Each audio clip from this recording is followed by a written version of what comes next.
Hello and welcome along to the Saturday SportsRunDown Betalong. How's everybody getting on this evening? Yeah, good, LB. Good. How are you? Yeah, pretty good.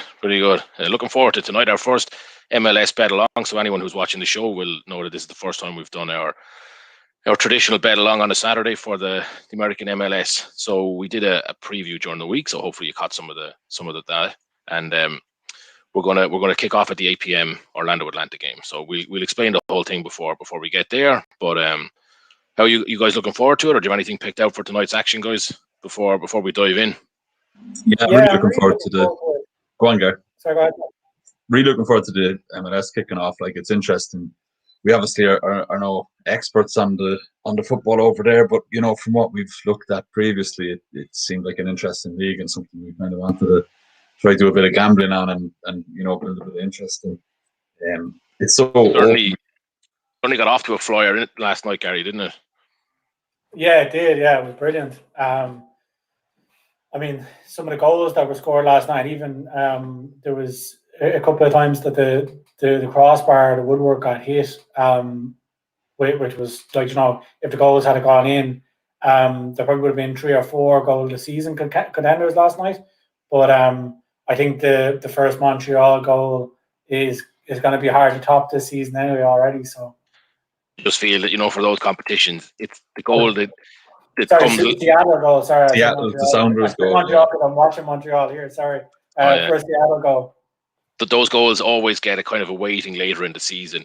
You score it to clinch the playoff spot, and it's just a much more basic goal. It's still more likely to get the vote than an absolute screamer on day one. Yeah, but I do think this is going to be hard to top. I know what you say. You say that, and then throughout the season there'll be something that's more important. But it's definitely going to be in the mix. Quality in this strike is unreal. Yeah, I love the way he teed it up to himself and then just puts the foot through it. Like, yeah.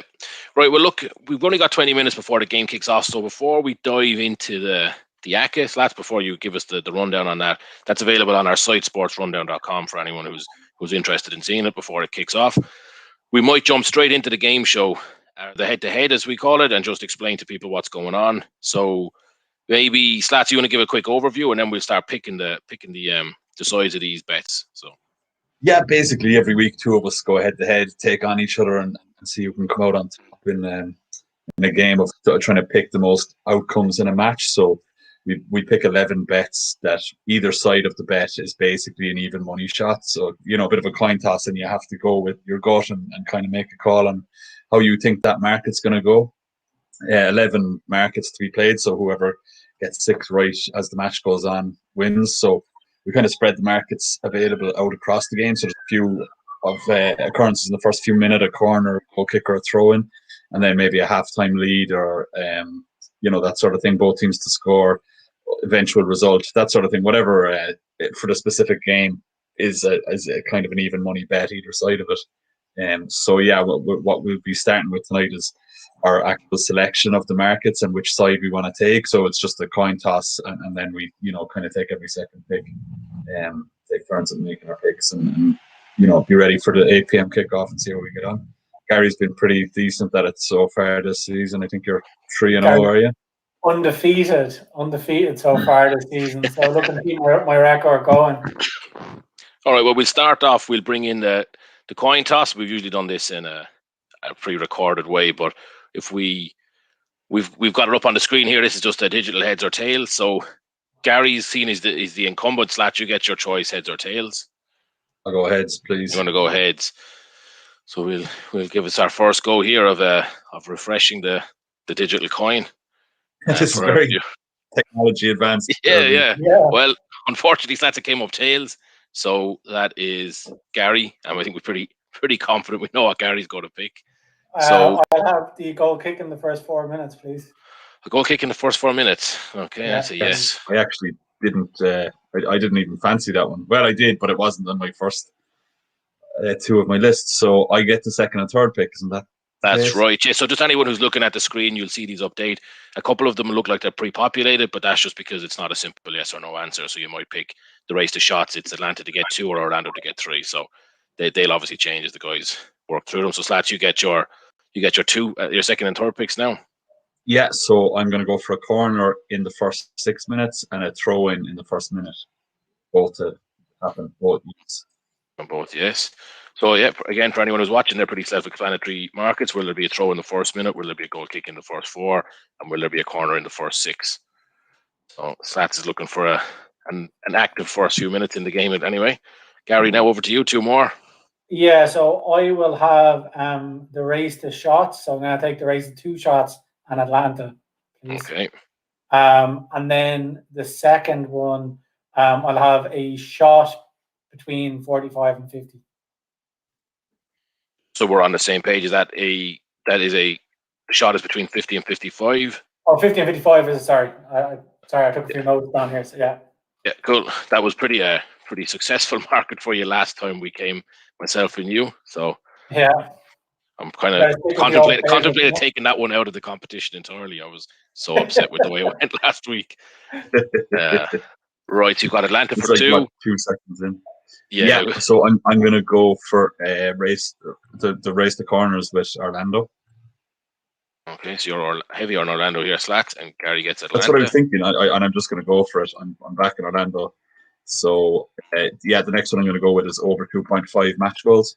Mm-hmm. I like to look at that one myself. Okay, you're on there. Gary, over to you. 2 more. So I'm going to keep the action-packed start to the second half going and take the corner between 45 and 50, please. Nice. And then I'm going to take both teams to score. There's the whiff of a hedge off of that one, but we'll see how it goes. Okay, so now back to you, Slat. You've got half with more goals, total corners over 10.5, second half result, and game result. That's actually 13 markets. We're going to take the first 11, so when we get to the last 2, we'll drop them out. I'm going to go with game result Orlando. Going to go in heavy on them. Okay, very good. So Gary gets Atlanta or the draw there. I think I'll go over 10.5 corners. 10.5 corners. Okay. For me, I think the remaining. I don't really feel strongly about any of the remaining markets, but I'm hoping for an entertaining game, so that could be plenty of corners. The second half result is gone, and the half with more goals is gone. Is that right? Yeah. Yeah, that's right. Yeah. Okay, very good. All right. Well, best of luck, lads. Looking forward. Should be good. I'm feeling very happy with my picks. I had kind of, prioritized which ones I was going to go with, had them written down, and Gary, you ended up going for a lot of the ones that I had no feeling on. I kind of left, well further down the list, so I got to go with a lot of the ones I wanted to. Yeah, I'm kind of the same. I'm happy. Obviously, it worked out well that way. So yeah, it usually feels like a race, or you're both kind of aiming for the same picks, but yeah, we both kind of got what we wanted there. No excuses. It's going to be a fair fight today. So. So that's just conscious that we're running up on a bit of time here. So, do you want to give a quick update on our Betalong bet as well? Just so we're not after time on once 3 p.m. Eastern comes around. Absolutely, yeah. I think both are kicking off at 8 p.m. Our time, so 15 minutes still, but yeah, definitely worth going through them. We've done a treble. Most Fridays we do a treble. Our treble last night actually came in. Which was pretty decent. I think, what was it again, lads? Both teams to score in the Lille game, both teams to score in the Italian game, and then Cambor to win with both teams scoring in the Dutch game. So that was a nice treble to get in. I think it was paying about 7-1. So hopefully we'll have the same fortune tonight now and get 2 nights in a row of winning ACCAs. We've just gone for a double tonight, but the odds on both are actually pretty decent. So it gives about 13 or 14 to 1 overall. Which is, there's no need to be adding anything else extra into it. I think, LB, you've kind of created your own bet, but we can come to that later. The one that we have up on the site, and we post these every Thursday or Friday in advance of the shows, just to give people a time to kind of view our opinion and analysis of the game. So the one I've gone with is the Orlando match that we're going to be doing the head-to-head on, and probably. Obvious enough with the picks I made for our head-to-head, I fancy Orlando to win and I fancy goals to happen. Looking at last season, obviously Atlanta had a poor enough season and they've got Gabriel Hines in to steady the ship or to get them back on track. But I think, that'll probably take them a bit of time. If Orlando play like they did last season, they had a great home record. I think they had one defeat all season at home in the regular season, and in their last 13 games, both teams scored. So, they're definitely a good side. They concede goals, but they tend to outscore their opponent. Atlanta, they're decent enough at scoring too. They concede plenty, but I think 9 of their last 12 away games have both teams scoring, so it definitely looks decent value. Both teams to score here. I expect Orlando to win, so the combination of those two markets is paying at 11-4 for Orlando to win and both teams to score. Gary, you went with a similar enough bet on the Norwich game. They're playing Bournemouth in the Championship. Norwich top of the table, Bournemouth in fourth, so it should be, fifth. Bournemouth are in, so it should be a pretty decent game. But we're kind of thinking like Norwich have just, again, they've been pretty solid at home all season. So we're leaning toward them getting the win here. They're even money for the win, which isn't a bet by itself. But again, given the two teams' scoring records, we're expecting both teams to get in the score sheet in the game as well. Norwich have scored in 85% of their home games. Bournemouth scored in 75% of their away games, and Bournemouth concede in like 70% of their away games as well. So you'd certainly be expecting Norwich to put a few past them. It actually pays the same odds as the Orlando game. It's 11-4 for Norwich to win and both teams to score. So the double there is paying 13-1. And considering, I think both likelihoods, seem very reasonable. 13-1 for the double seems like a great value on that bet. Just on that, Slats, before you go on, Gary, because my kind of addition to that, so I've included in my own version a Parma to win, and I didn't do both teams to score. The Parma to win and over 2.5 goals. So that is that's kicked off 3 minutes ago. So still 0-0, but just so there's no accusations of after time, and that's already in place. So that's the double you have plus Parma to win and over 2.5, which is actually 70-1 as a treble. So there. Yeah, and just to say for anybody that is kind of looking in for the first time, so we have our website, SportsRundown.com, so all of our kind of tips and bets are posted beforehand. So if we're doing a bet along, there will be a double, a treble, and ACCA. There was some sort of bet posted on there with our reasoning. And then kind of on a daily basis, we'll have our other thoughts up there on anything from the English Premier League to the SerieA, European football, and some horse racing and some other sports as well. So keep an eye on the website if we're not live on the stream, because that's constantly getting updated. Yep, sounds good, Gary. Worth throwing out there as well that LB had a double posted on the site during the week for the Champions League. Well, you didn't actually post it as a double, did you? But it was two separate bets. But I mean, they both came in an 11-1 shot for an anytime goal score and a 5-1 shot for 2 or more shots on target in the Liverpool Real game. Both of us managed to get on it as a double, and it paid a pretty decent return. So yeah, 54-1. It's still my biggest odds winning. God knows how long. I think, Gary, since you're 40-1 NFL bet, however long ago that feels like now, when we first started the site, that's probably the last time I had a winner at that kind of price range. But yeah, chuffed with that. Some shout, yeah, both of them and individually. The goal that came in, like your man Jude Bellingham scored like 20 minutes into the game. Vinicius hit a shot after 20 minutes as well. It was just felt like such a gimme. Well, yeah, I've never had such a bout of FOMO. I can't believe I missed it. And that's, as you said, LB, like I just completely forgot about the game kickoff. And then by the time I got home and got the sit in front of the TV, you was a text in saying, Bellingham had scored already. So it was too late to even get on it at that stage, which was a little bit sickening for me. But thankfully made up for it last night with the 7-1 shot. Yeah, I actually missed that one then myself as well, which is a bit annoying, but I came close. So we had an offline bet, and I changed both teams to score from the article on the site to an over 2.5, and it came back to bite me because it finished 1-1. So and Parma, I've just gone 1-0 up. Yeah, delighted with that. Lads, I know I was talking to you beforehand, like my own personal bet on the Shamrock Rovers game. They just got a 93rd minute winner. Which, nice. Yeah, there's a penalty in the MLS game as well. So Montreal are playing Toronto. Montreal have dominated the first half, but Toronto have just been awarded a penalty now. So good chance to get it back to 2-1, and it'll be game on for the second half. Yeah, fantastic. Just on the stroke of half time as well, so a good time to score if you can convert it. Yeah, absolutely. Toronto were favourites going into that match, right? They were, but they've rested a few players because of their Champions League, the CONCACAF Champions League kind of commitments. I think so. They've rested a couple of their players, which, oh my God, that's one of the worst penalties I've ever seen.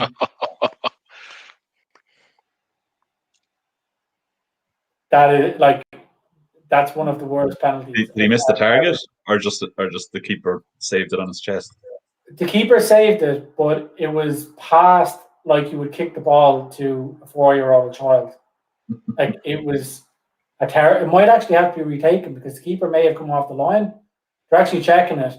They could get very lucky here because I think the keeper has come off the line, but it went that slow. The keeper was able to save the ball nearly at the 6-yard box. Like, it was just tiddled along the ground. So the ref has gone over here now to the VAR screen. This is still suspended, so I would very much expect it to get overturned. Yeah, it looks like it looked around. First glance, I was just shocked at how bad the penalty was. But then when they showed it again, you could see the keeper come off the line. So yeah, it's a retake of the penalty now. But I take it the way you're describing it, like the keeper was going to save it whether he stayed on the line or not, right? Oh yeah, I mean it had that much or that little pace on it. I'd be surprised if it even got to the line. It was so bad. So I don't know whether if I was the captain or the manager, I would be saying changing the penalty taker here because it was such a bad penalty. Yeah, hopefully you can convert because I actually have Toronto I did a kind of all team ACA. £10 pays 27 grand. I don't know whether we have that up on screen or we can get, but essentially it goes from last night through to tomorrow. The first 2 legs have won, and Toronto are the third leg. So I could do with Toronto coming back and winning. He scored on the second attempt, and it was typical. A lot better penalty anyway. But yeah, I'm curious why you put long in the memory. Curious why you put Toronto into that ACA, Gary, considering our MLS in-house analyst put in his season preview that game was an absolute banana skin for them and should be avoided. I don't know, maybe didn't get around to reading it.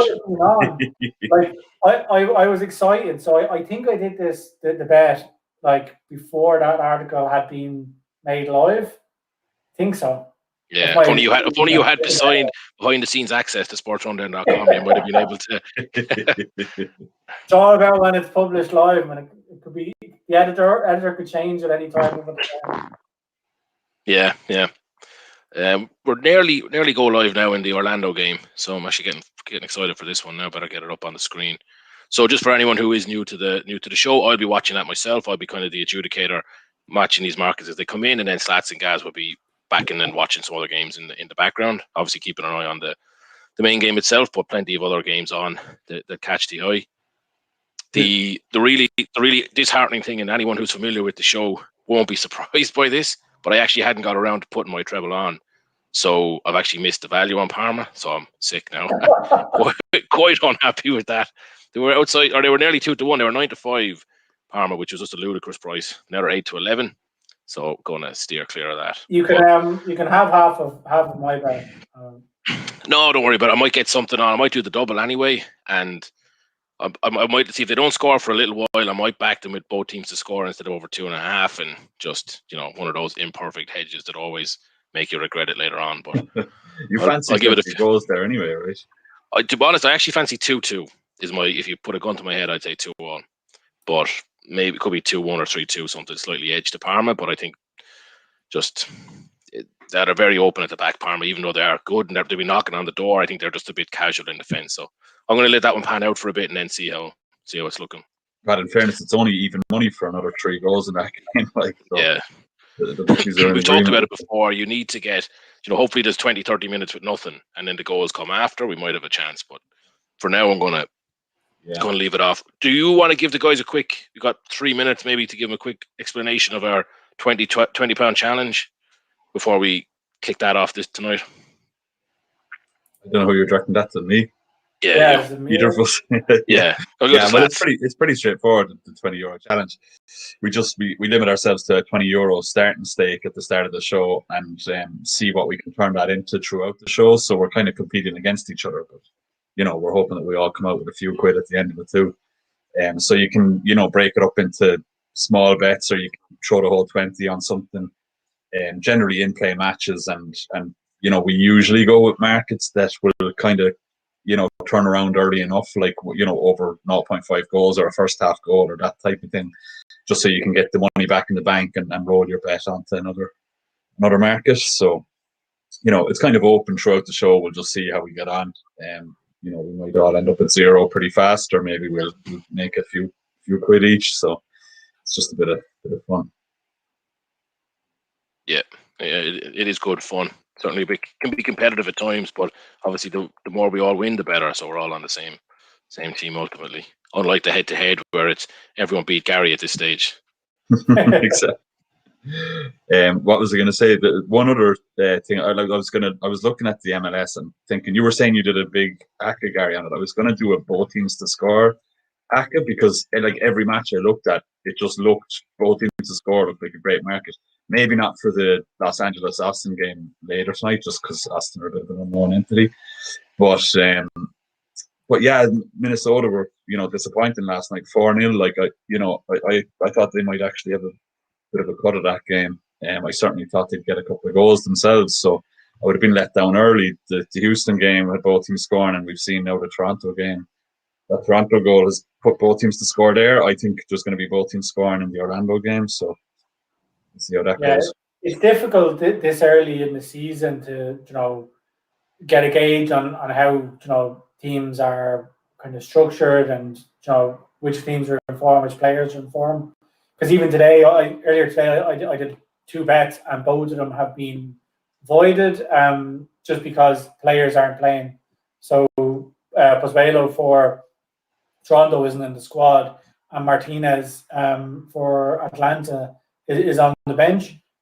So you would expect Martinez to be playing, but obviously there's going to ease him in from the ACL injury that he had last season. Yeah. Yeah, so got some record for his goals per game record is unbelievable for this. Yeah, Miguel Almiron that plays for Newcastle. He was signed from Atlanta, and Almiron and Martinez were an unbelievable combination a couple of seasons ago. So I was expecting Martinez to get a move to Europe, and then he got the ACL, or did his ACL. So he's just been unlucky, but I think hopefully he can go back into that vein of form this season, because you want the league to have its best players. You don't want them on the sidelines. Absolutely, yeah. And you would think Atlanta need that big time. Surely a big part of their drop last season didn't even make the playoffs. You would imagine was down to even his injury. Yeah, that's it. He's such a key player for them that you can't afford. You can't afford to be losing players of that quality and expect to still be able to perform to a high level. And just before the game kicks off, because it should be kicking off soon, you can see people viewing in on Facebook or on YouTube. If you guys have any questions, any bets that you're putting on yourself, thoughts on the games, whatever it might be, just let us know in the comments. So we monitor the comments. We want some interaction. So put in a comment, and we'll be able to get back to you, and we can cheer on your bets, you can cheer on ours, or we can just have a general conversation about football. So as I said, don't be afraid to give us a shout out. Given that our head-to-head opens with me needing a throw in the first minute, is there any sign of this game kicking off, LB? It's just about kicking off here, yeah. I think. I'm excited. Yeah. I'm going to crack open a can. In anticipation. Yeah. What, like, speaking of anticipation, I'm going to put on my first part of my £20 challenge now. So I'm going to do a first half goal, so over half a goal in the Norwich game, the Genk game in Belgium, and then the Orlando game as well. I was just going to get on the Genk game myself, but I'm doing it as a single, so I think I'm going to go ahead with it, if you're okay with that. I know we don't like hailing each other. But yeah, I'm just going to go for that, like the odds on, and just put my full 20 on that match, because it's looking like there's been plenty of action so far in it. In fact, I've actually gone over 1.5 in the Orlando Atlanta game. So first half goals. Sorry? Over 1.5 first half goals. First half goals, yeah. So over 0.5 in Genk and Norwich, and 1.5 in Orlando Atlanta. So that's a 5-1 treble, or 4.7 to 1 if you want to be pedantic. Right, I've got my 20 on just the first half goal in the Antwerp Genk game to return 13.80. Unmatched and all there now, so.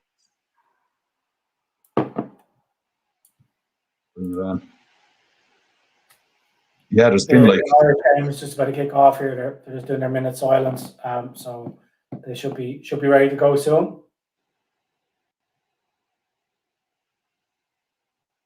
Genk look to be dominating that game. I know they're slight favourites, or they're favourites to win it, but they've had like 7 shots with 2 on target in the opening 15 or so minutes, and Antwerp have had 1 shot on target. Yeah, they're 2 evenly matched sides though. So because I had a look at it earlier on, and I actually couldn't pick out a winner. I was looking to pick a bet in the win market, but I couldn't pick out a winner, so I ended up leaving it off. So you've that with it. Sorry, I was in too much of a panic getting my own bet on, Gary. So you were doing a first half goal on that match and a first half goal on the Norwich game, is it? And a two goals in the first half in the Orlando game. 2 in the first half in Orlando. Yeah. What odds did you get that at? So it's 4.7 to 1. So £10 pays 57 return. You'd be flying ahead. Yeah. As good as a guaranteed win, I think that would be if you got that. The way the last week. Yeah. There seems to be some sort of hold up with the start of this. I'm not sure why. So yeah, they do hold up. It was the same with the Orlando game. It didn't kick off at exactly 2 p.m. Eastern, so they can be delayed for just TV schedules and things like that. If any of the other sports are running over or whatever, the kickoff gets slightly delayed. I find with the NBA games, like if they schedule a game for 12, for midnight, say our time, like. So what's that, 7 p.m. over there? It won't start, like it'll never start until at least 10 past 7. Like, yeah, like I mean, there's so many. No matter rituals is the right word, yeah. But the national anthem and a bit of cheerleading and that sort of thing. Yeah, it takes a while just to get all of that out of the way. Yeah, no, and that's fair enough. But like Betfair are the only ones who I see that advertise the game they'll advertise it for 10 minutes past the hour. Whereas, the other betting sites and, any site you can find will have it for on the hour start time. But yeah, I suppose the official time is the official time is 3 p.m. Eastern for it to kick off. Yeah, so right. They probably don't want to be caught out with their algorithms or whatever. Yeah.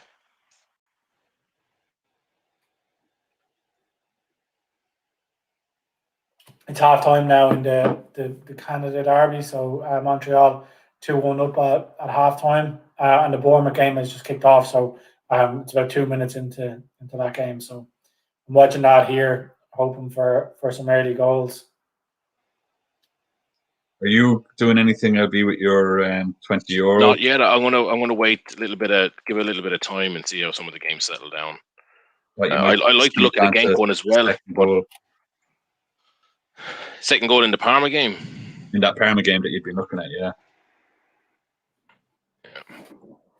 Looks to be going live now. Is it that because it's suspended? Oh, sweet. Yeah. Genk just scored there. Oh, lovely. Didn't take too long at all.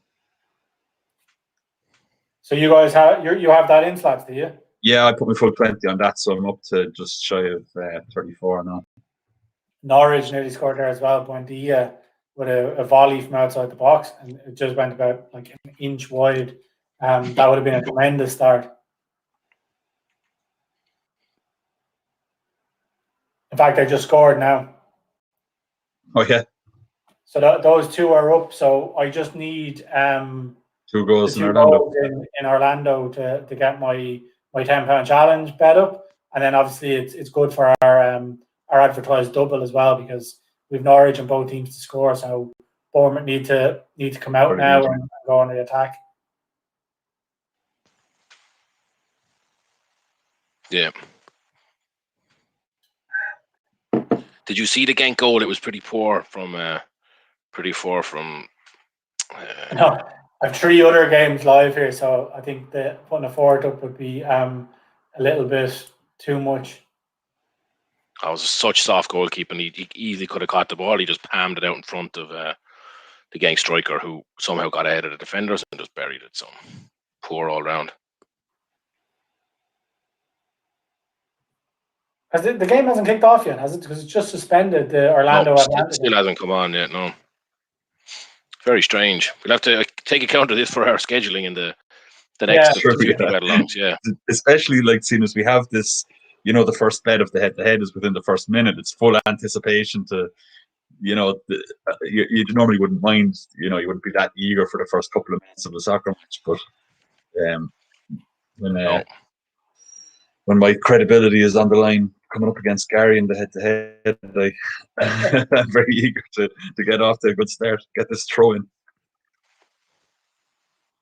The Norwich game our Norwich goal was a very, very good goal. Like, worked basically. The left back picked it up, went all the way across midfield into the striker. He held it up, laid it off to the central midfielder making a break, and he just dinked it over the keeper. It was a really, really good team goal. If you got a chance to see the highlights or to watch it. I just have this SerieA game on now, the Cagliari Parma one. I'm going to keep an eye on myself. Everybody's talked up goals in it, so if it's looking that way, I might get on it myself. Yeah, I don't know what we'd be hoping for there. Probably that Parma go 2-0 up for our bet, because I know Parma were the outsiders going into the game. So, it would be good for them to have not an unassailable lead, but a comfortable lead, and then Cagliari to get a consolation rather than Cagliari equalising and then having their confidence up or whatever. What was the addition to the treble that made or to the addition to our double, LB, that made your 70-1 treble? Was that Parma and 2.5? Oh, Parma and over 2.5. Yeah. Yeah, geez, you had a great start to that song. Because you were ruined not getting on that game, just in as a single, were you? But I mean, at least you have it in your treble. No, I missed the treble. Sorry, that's what I said. Oh, sorry, you didn't get on it in the treble. So did you back the double after then? Yeah, I did. The advertised double. Okay, that's a shame. All right, she's a 70-1. You're off to a very nice start with two early leads as well. Yeah.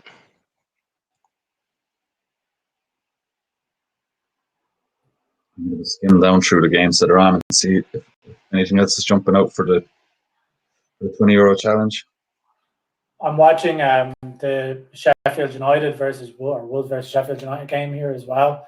It hasn't kicked off yet, but it's a long time since I haven't looked forward to watching a game of football. I just think this is going to be so poor.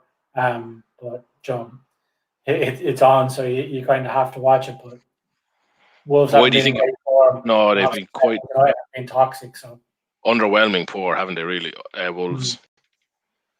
Yeah, it just shows how important Raul Jimenez is for them. Mm-hmm. So since he got that clash of heads and fractured skull against Arsenal, they just haven't been the same team at all. So they'll have to. I don't think he'll ever get back to, like, unfortunately, the player he was, because with that sort of injury, it's hard. It'll be hard for him to kind of commit to headers and things like that again. Yeah. We'll have to fill that void in the summer, I would say, or hopefully to lose Jota last season and then like in the summer and then lose him straight away afterwards. It was just kind of a double whammy that they weren't ready for it. You know, maybe one of them they could have been okay, they could have adapted, but to lose the two of them is just an absolute kick. I do really like Podence that they've signed, though. I think he's going to be very good again next season. He's just coming back from injury, so anybody who's been reading SportsRundown.com, you'll see that we have a Premier League kind of game week rundown. So my tip in there for this game was Podence to have 2 shots on target. I think he's priced up at something like 12-5 to have 2 shots on target, which is ridiculous for such an attacking player. Like, yeah, it's very high price, isn't it?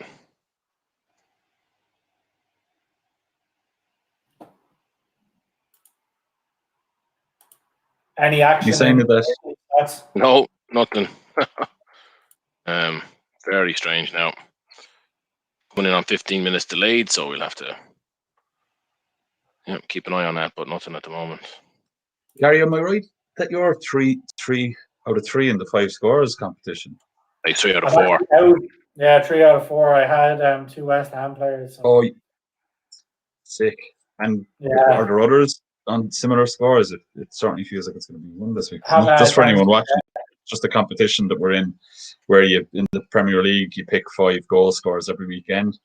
And if somebody gets all 5 scoring, they win the pot. And if they don't, the pot rolls on to the next week. So pot's like $5,500 at the moment. It hasn't been won in, something like 25 weekends of Premier League football. Yeah.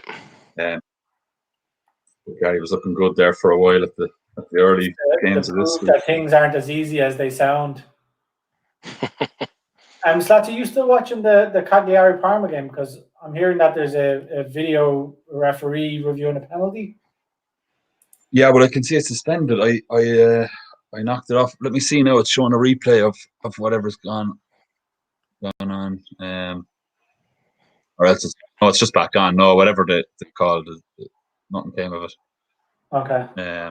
Sorry, yeah, I flicked off to look for another bet for my €20 challenge, but just there's nothing happened anyway. Whatever they were reviewing, they decided it wasn't a penalty. Annoyingly, because I think it was for Parma. That would have been handy. Lovely. Yeah.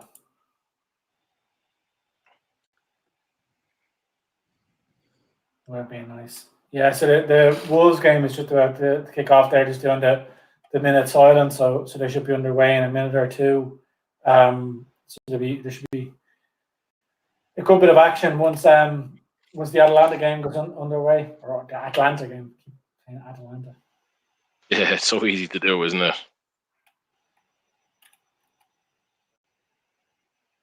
Go Atlanta, is it? The SerieA? Yeah. SerieA It took me years to stop saying Atlanta when I was trying to say Atalanta, and now it feels like it's reversed everything. I can't but say Atalanta. Yeah, it's tough to get your brain around it. But I'm very tempted to just go on a second goal in that Belgium game. Like Genker's still going at it, and Antwerp have had a few chances themselves. It just feels, when you start chasing your own bets, like you're just going to run out of luck at some stage. Yeah. Oh, I know that.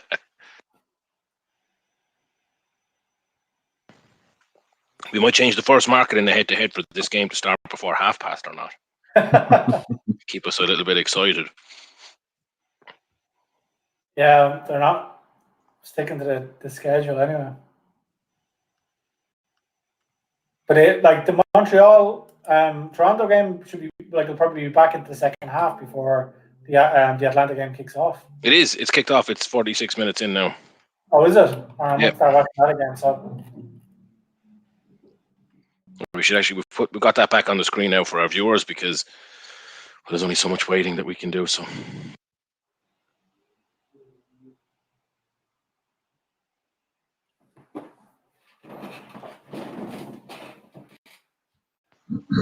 God, yeah, nothing else is jumping out at me. I think I'm gonna stick on this. Oh shit, this Belgian game's just gone suspended. Oh God. It's a free kick for Antwerp. Maybe it's just one of those where it's a yellow card.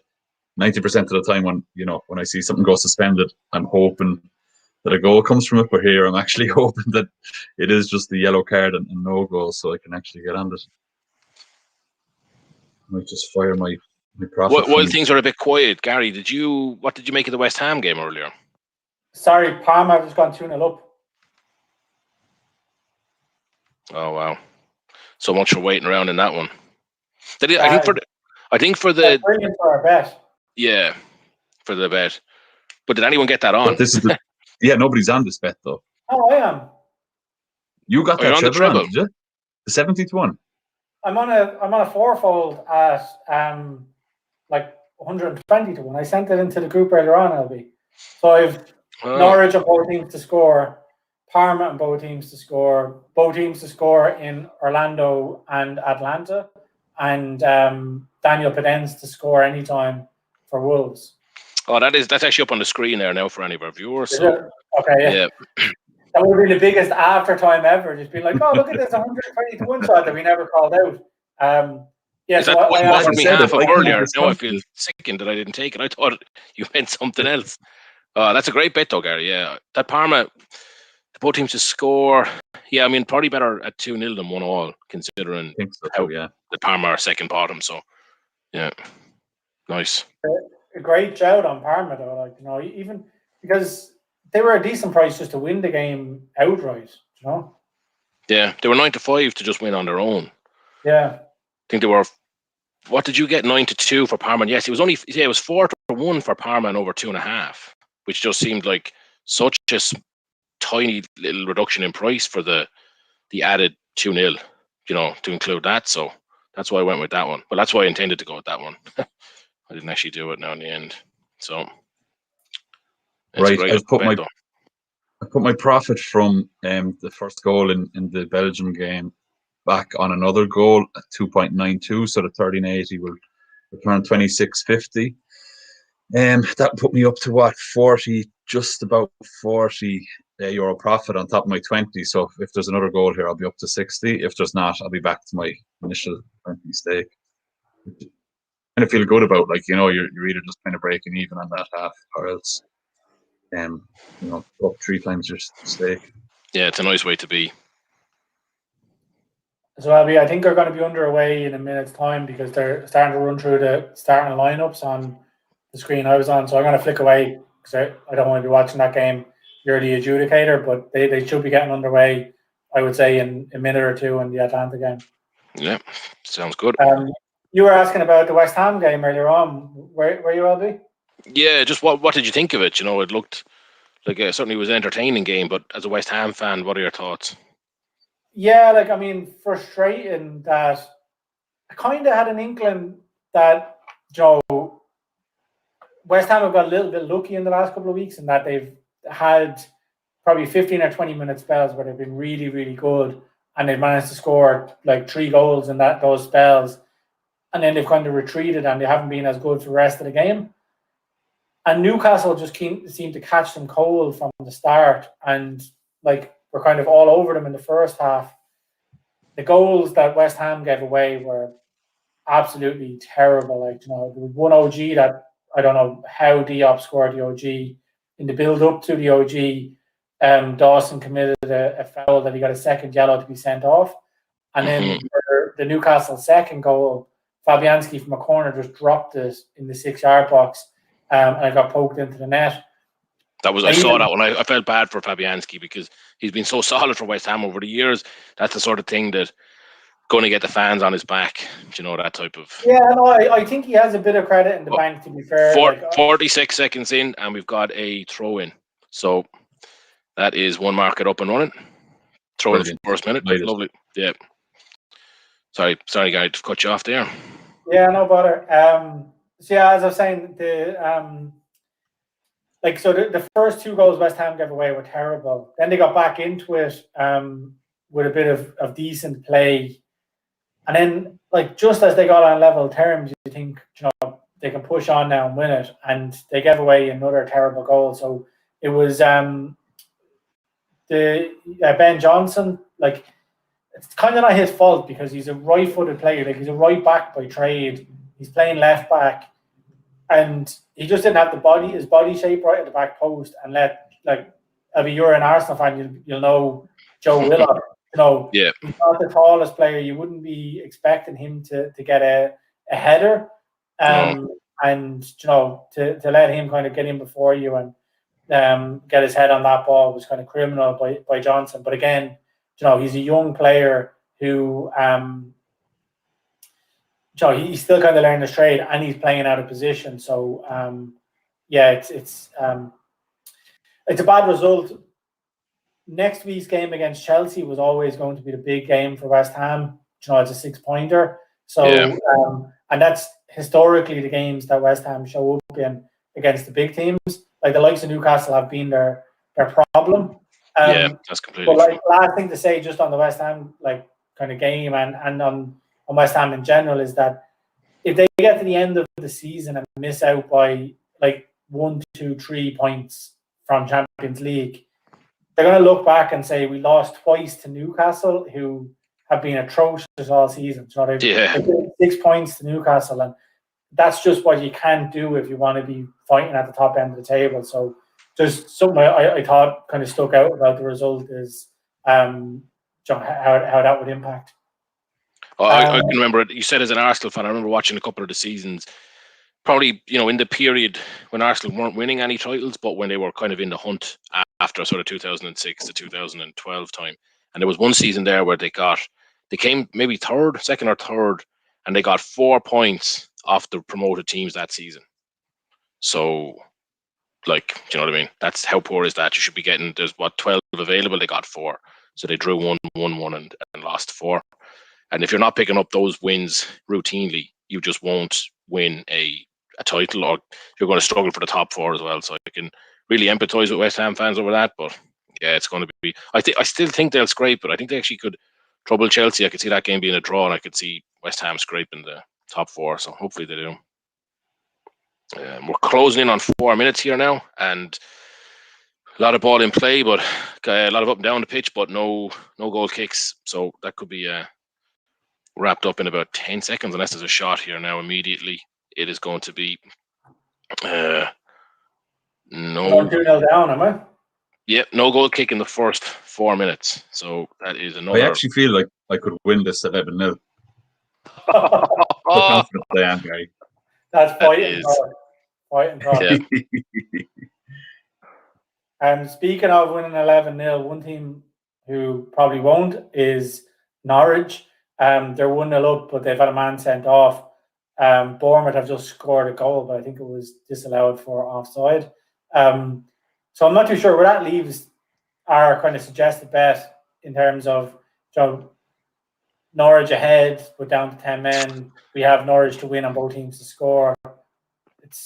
I think it's actually, it could be a good thing, but no, 2-0 up and a man sent off, we'd be absolutely delighted.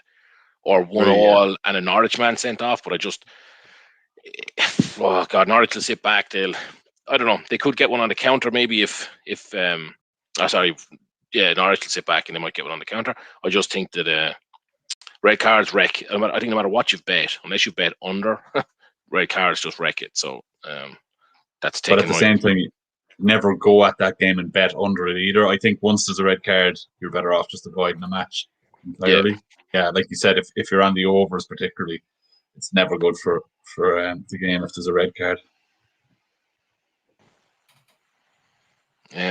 Some decent play here from Orlando, and they've just had a shot. So the goal kick, Gary, has come 5 minutes 40. So a little late for you. They had plenty of chances actually, both ends of the pitch. That was a good shot, but it just comfortably wide in the end. And I have Orlando to race the shots as well, don't they? What do I need? 3 shots for Orlando before I get through? That's only 1 now, in fairness. And Atlanta, I'd be surprised if they don't shoot now in a second. They just race down the pitch. The 6 minutes come and gone as well. Screen. Sorry, come and gone. 6 minutes. So that is no corner in 6 minutes. My 11-0 call is blown up quickly. What I was going to just say on screen, the race to the corners, it doesn't show the numbers that we need. So is it both of them to get to 3 corners? Oh yeah, sorry, three a team. Yeah, sorry, we'll update that. 3 per team. No, that's fine. Yeah, I just wanted to make sure, and just for anyone looking at it. Oh, there you go. 6:20 on the clock. It is a corner to Atlanta. So, oh God, that's sickening because I have Orlando for the corners as well. Yeah, so that is a double whammy. Yep. Yeah, this has turned around quite quickly after my rapidly. Yeah, so that's the kind of Banter. I mean, you can't. That's like you love those videos. Cagliari just scored, I think. So there's my bet in early. Montreal have gone 3-1 up against Toronto. Yeah, Cagliari did score. That's 2-1, so that's looking good for the bet anyway. But if they just win now, that's one. So okay, on screen we've updated the corners required, and it's now 3-2 to Slat. So that's taken a bit of the urgency out of it. That's our nice intense start to the head-to-head, and now it calms down a bit. In terms of the £20 challenge, I'm not worse off. Do you know that? Yeah, you could very easily could have been 3-0 down there, if we're honest about it. Yeah, definitely could have been worse. Yeah, and considering it was an Atlantic corner as well, you're looking all right there. Boosted you a bit there, yeah, big time. Yeah. Unfortunately, the what led to the Atlantic corner didn't count as a shot, so you're still 2 shots each, shy of your shot target. But I'm happy that I called the Parma game correctly, but I'm kind of disappointed I've got nothing on it.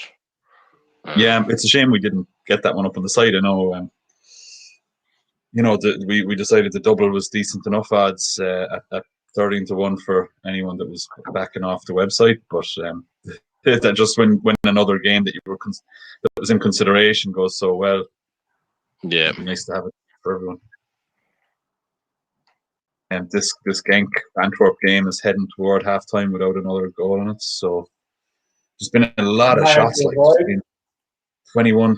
I put my profit off the 20 quid on it, so I'll be back to 20. Yeah, unless there's a goal in the next minute now, or whatever injury time they throw on it. But there's only a minute of regular time to go. There's been like 21 shots already, 6 of them on target, plenty of action from both sides. So I'll definitely be considering it for a second half goal. Regardless of what happens in the next minute or two. Nice. Oh, that's going to count as a shot now. This could be a second shot to Orlando. See if they officially recorded it as a shot. I mean, it was a shot in my book for sure. So that's actually looking good for. Give it a second now. Looking good for me if it is a shot. Yeah, it has to count. Has to count. Did you see that Junior one, LB, in the Real Liverpool match? So your call was Junior to have two plus shots on goal for I did. Madrid. Yeah. The second one. He got one early. And then the other one was like he played the ball a bit too close to the keeper. Like the keeper was almost on top of it by the time he even got his foot to it. But, you would definitely count it as a save, but you wouldn't necessarily count it as a shot, if you know what I mean. There was no way that was a shot. Like in the human, normal lads talking about a match, that wasn't a shot. But yeah, the way it's defined, he's just trying to play the ball. Like he's not trying to pick where he's aiming at the goal. He's like the keeper's on top of him. He just needs to get a foot on it. But then he hits it toward the goal, and the keeper stops it moving further toward the goal. So yeah, I actually missed that game completely. So he was just running in on goal. It was a long, exactly like we described in our article. So it was a long ball, diagonal ball forward in behind. Vinicius ran onto it and scooped it up and then started running with it, and he just overhit the ball. But he did hit it directly, intentionally towards the goal, but it was never a shot. And then the keeper got out really fast and was running onto it. And the keeper was out on top of him. He got a second touch onto it just as the keeper was kind of on top of the ball. And I think that would be the one that was considered a shot. But he definitely wasn't trying to shoot because the keeper was too close for it to go anywhere. But what they say is any intentional play of the ball towards the goal that would have gone in, or not even intentional, any play of the ball towards the goal that would have been a goal had it not been for a goal line clearance or a save. So I mean, by that definition, that is it was probably a shot. accurate. We know that definition well after Lukaku's incident. No, but the thing is, right, the Lukaku one was no less of a shot than this was, in my opinion. Definitely not. But I think we were all in agreement on that one, weren't we? That like it was a shot. Oh, Atlanta have had their third corner of the game, so that is a win for Gary. So it's now 3-2. After 3 corners, they've had no shots. One of them came straight back out.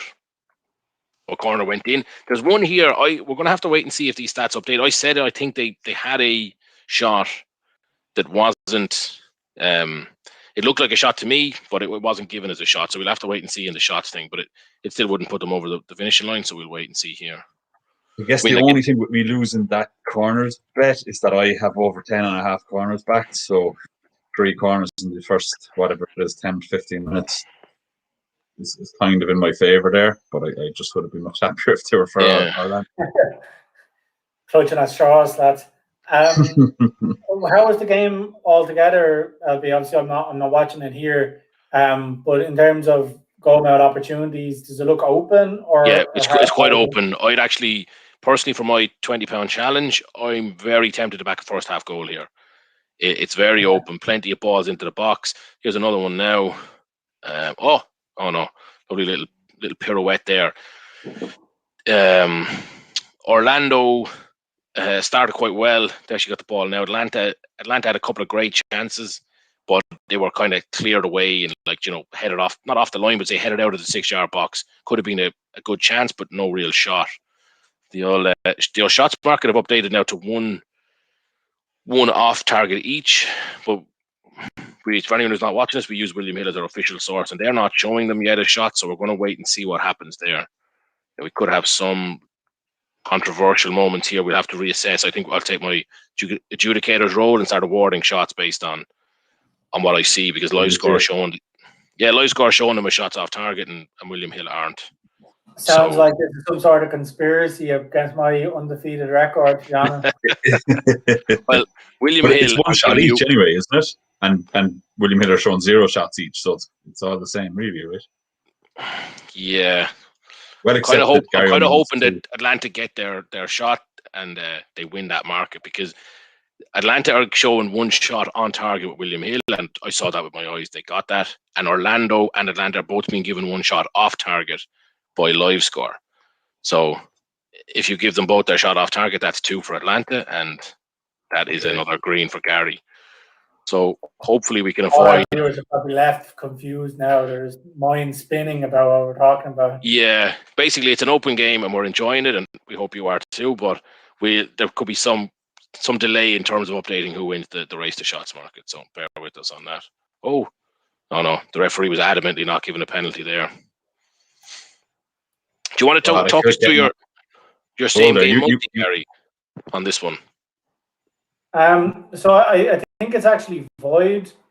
The whole thing. Okay. Whereas Martinez didn't start, so I placed a bet before the teams were announced. I placed it earlier on today. I was expecting Martinez to start for Atlanta, considering he's kind of their main man. But he didn't start, so the bet gets void. But I do think if he comes onto the pitch, he's going to be a threat, and I'll probably back him if he does get on. As long as he's not brought on with like 2 or 3 minutes to go, but he's brought on kind of an hour into the game, I'll be backing him to score. Chris Muller then obviously is a talisman for Orlando, or at least he was last season. So I expect him to score. And then, as we've seen, both teams are fairly attacking. So the corner stuck out to me as a good bet. So I put the 3 of them together. It was 14-1 for the treble. But as I said, it's been voided just because Martinez didn't start. I'll give it a while. If Martinez does come on, I might try and do an in-play bet builder, and I can call that out. But again, guys, anybody watching in so we can see that, John, we've got viewers across YouTube and Facebook. If you are looking in and you have a question about our bets, or you have any bets on yourself, your thoughts on any of the games we're watching. So at the minute, I'm watching Wolves versus Sheffield United. LB is watching the game in Orlando. Orlando versus Atlanta, and then Slats, you're watching Cagliari versus Parma, are you? Yeah, well, it's half time now, but yeah, I'm keeping an eye on that one. So, I said, any questions you have, guys, let us know. Or if you're watching a different game, I know there's games in La Liga, there's games in the Championship. So, if you're watching those, give us your thoughts, give us your best bets, and we can cheer them along. So, make sure to get involved. Just on the €20 challenge, I lost my profit on that Belgium game. So I won a first half goal on it, and then I put the profit back on for another and didn't get it. So I've put the full 20 on a first half goal in this Orlando Atlanta game. It's like 1.75. So, 20 returns 15. Seems pretty decent. 15 minutes into a pretty open game that, looks likely to have goals. What's the bet, sorry, Slats? A first half goal? First half goal in Orlando Atlanta, yeah, 1.75. Yeah, I mean, watching it here, it's 100% a valuable option. I mean, I don't know if you could call 1.75 a value bet, but it's certainly a decent price for that. It tends to be around 1 to 3 or 1 to 2, maybe, but to be getting 3 to 4 on it is just, definitely good value for that market for an open game. I'm surprised it's that wide. No, yeah. That's a good price. Like in my treble, where the first 2 legs are in, it was 13-8 for over 1.5 goals in the first half. So I think I'd rather be sitting on slightly less of a return with 3 to 4 for 1 goal rather than 13-8 for 2. Yeah, well, the over 1.5 now is 4 to 1. Like, actually, also not bad. Like, I know it's a lot to ask for, but there's been a couple of big tackles too in the penalty box that the ref has had to, make a very, where he runs pointing his finger to point for the corner to make sure that there's nobody even appeals for a penalty. But the fact that the 2 of them have been required is an indication on the game. I'm actually impressed. I don't know who the referee is. I mean, I must admit I'm not familiar with the MLS refs, but this guy is reffing it really well. Plenty of decent kind of tackles, and he's just letting it all flow. It's going to be a free here, surely. No, he's giving the throw out. Yeah, this is great. I think I'm actually going to. You call that bet? I might actually put 10 of my 20 on 2 first half goals. I'm very tempted to do that. It does seem decent odds. Yeah. Yeah. I'm going to wait 5 more minutes and see what happens. It's 18th minute here. If we get to the early 20s, I might pull that trigger. Yeah, and again, just for the people watching in, so we're going to be watching a lot of the MLS this season. We'll be doing a lot of bet-alongs throughout the MLS season, mostly on Saturday nights, but there might be a few Fridays and a few Sundays thrown in as well. So keep an eye out for that. If you want to get involved with us, bit of banter, we also have a league set up in the MLS Fantasy. So if you're playing MLS Fantasy this year, get in touch on our socials or on the comments on YouTube and Facebook, and we can share the entry code for that league with you guys. So it's going to be a good way of enjoying the MLS season. Speaking of enjoying the MLS, sorry, Gary, because what you said there is valid, but how Orlando are not 1-0 up, just great counter-attack right down the right wing, played it across, got in front of the box just on the D, and it was absolutely lined up for a shot, and he just hesitated, got tackled, lost the ball. It was maybe early season nerves, but that absolutely, and it would have been a goal. There was nobody between him and the net, or between him and the keeper. It would have been an unmarked shot from the edge of the D, except he held on at least 5 strides too far. So, that was a real chance there for Orlando to take the lead, but they fluffed their lines a bit. So I haven't seen that. I'm going to wait till halftime, Slat. So if you want to do your first half goal, it's probably closer to evens now. I can't talk you out of it, but I'm just going to let the guys play the rust away first before I pull the trigger on a bet. I'm long matched on that one already anyway, so it's too late to warn me against it. And just by the way, the Orlando shot that I saw has since been updated in the odds. So the Orlando have had their 2 shots, so that's another win to Gary. So from 2-0 down to 3-2 up, he is now the favourite in this. Well, I'd say he's the favourite in this head-to-head if I'm being honest about it, but he's definitely in the lead. Well, surely the undefeated champion was favourite coming into this anyway. Oh, listen, I can remember the season West Brom ran it. They were top of the table for about 2 months before Christmas, Gary. So early leads. Slats, though, I think you're 11-0 is looking pretty. It's definitely coming back to now. haunt me. Yeah. I see Montreal went up 4-1 as well. That's a bit of a domination in that fixture. Yeah, big time.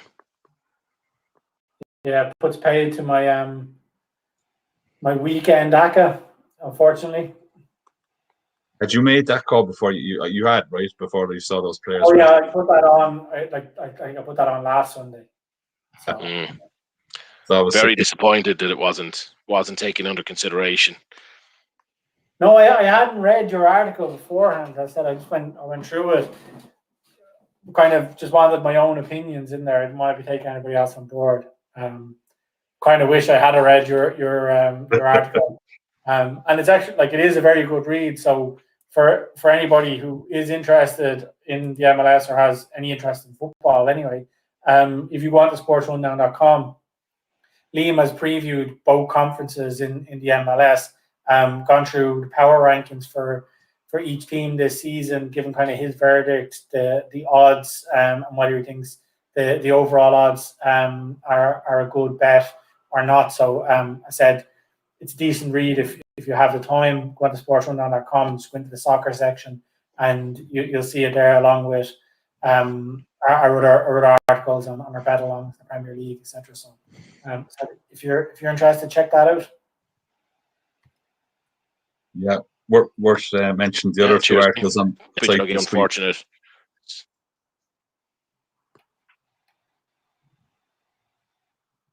Sorry, go on, Albie.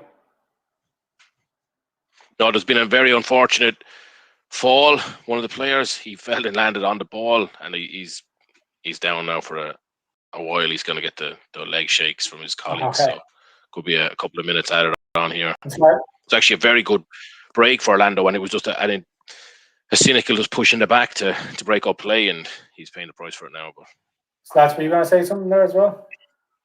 Just when you were talking about the site, I was just going to mention the articles that went up during the week. So we had our combo treble, Friday night treble, where we all picked 7-1. Aka come in last night, and then LB had a lovely two picks in the Champions League, an 11-1 shot and a 5-1 shot, and all of that was posted on the website as well. So it's definitely worthwhile people checking that site out for a few bet suggestions if they're interested. Yeah, it's a nice little run now on the site. So I encourage anyone watching the show to jump over to sportsrundown.com and keep an eye on the bets we put up during the week. Orlando just had the cheeky, it's going to count as a shot on target. It's too late for you, Slats, but they basically had a free kick. They had nowhere to kind of play it, and he just about 2 feet off the ground, just toe poked it at the keeper. The keeper bounced and the keeper caught it, and it's counted as a shot. If it had come slightly earlier, you would have got your win from it, but it was it was more like a petulant kicking the ball away than an actual shot, but it counts. Doesn't count anymore.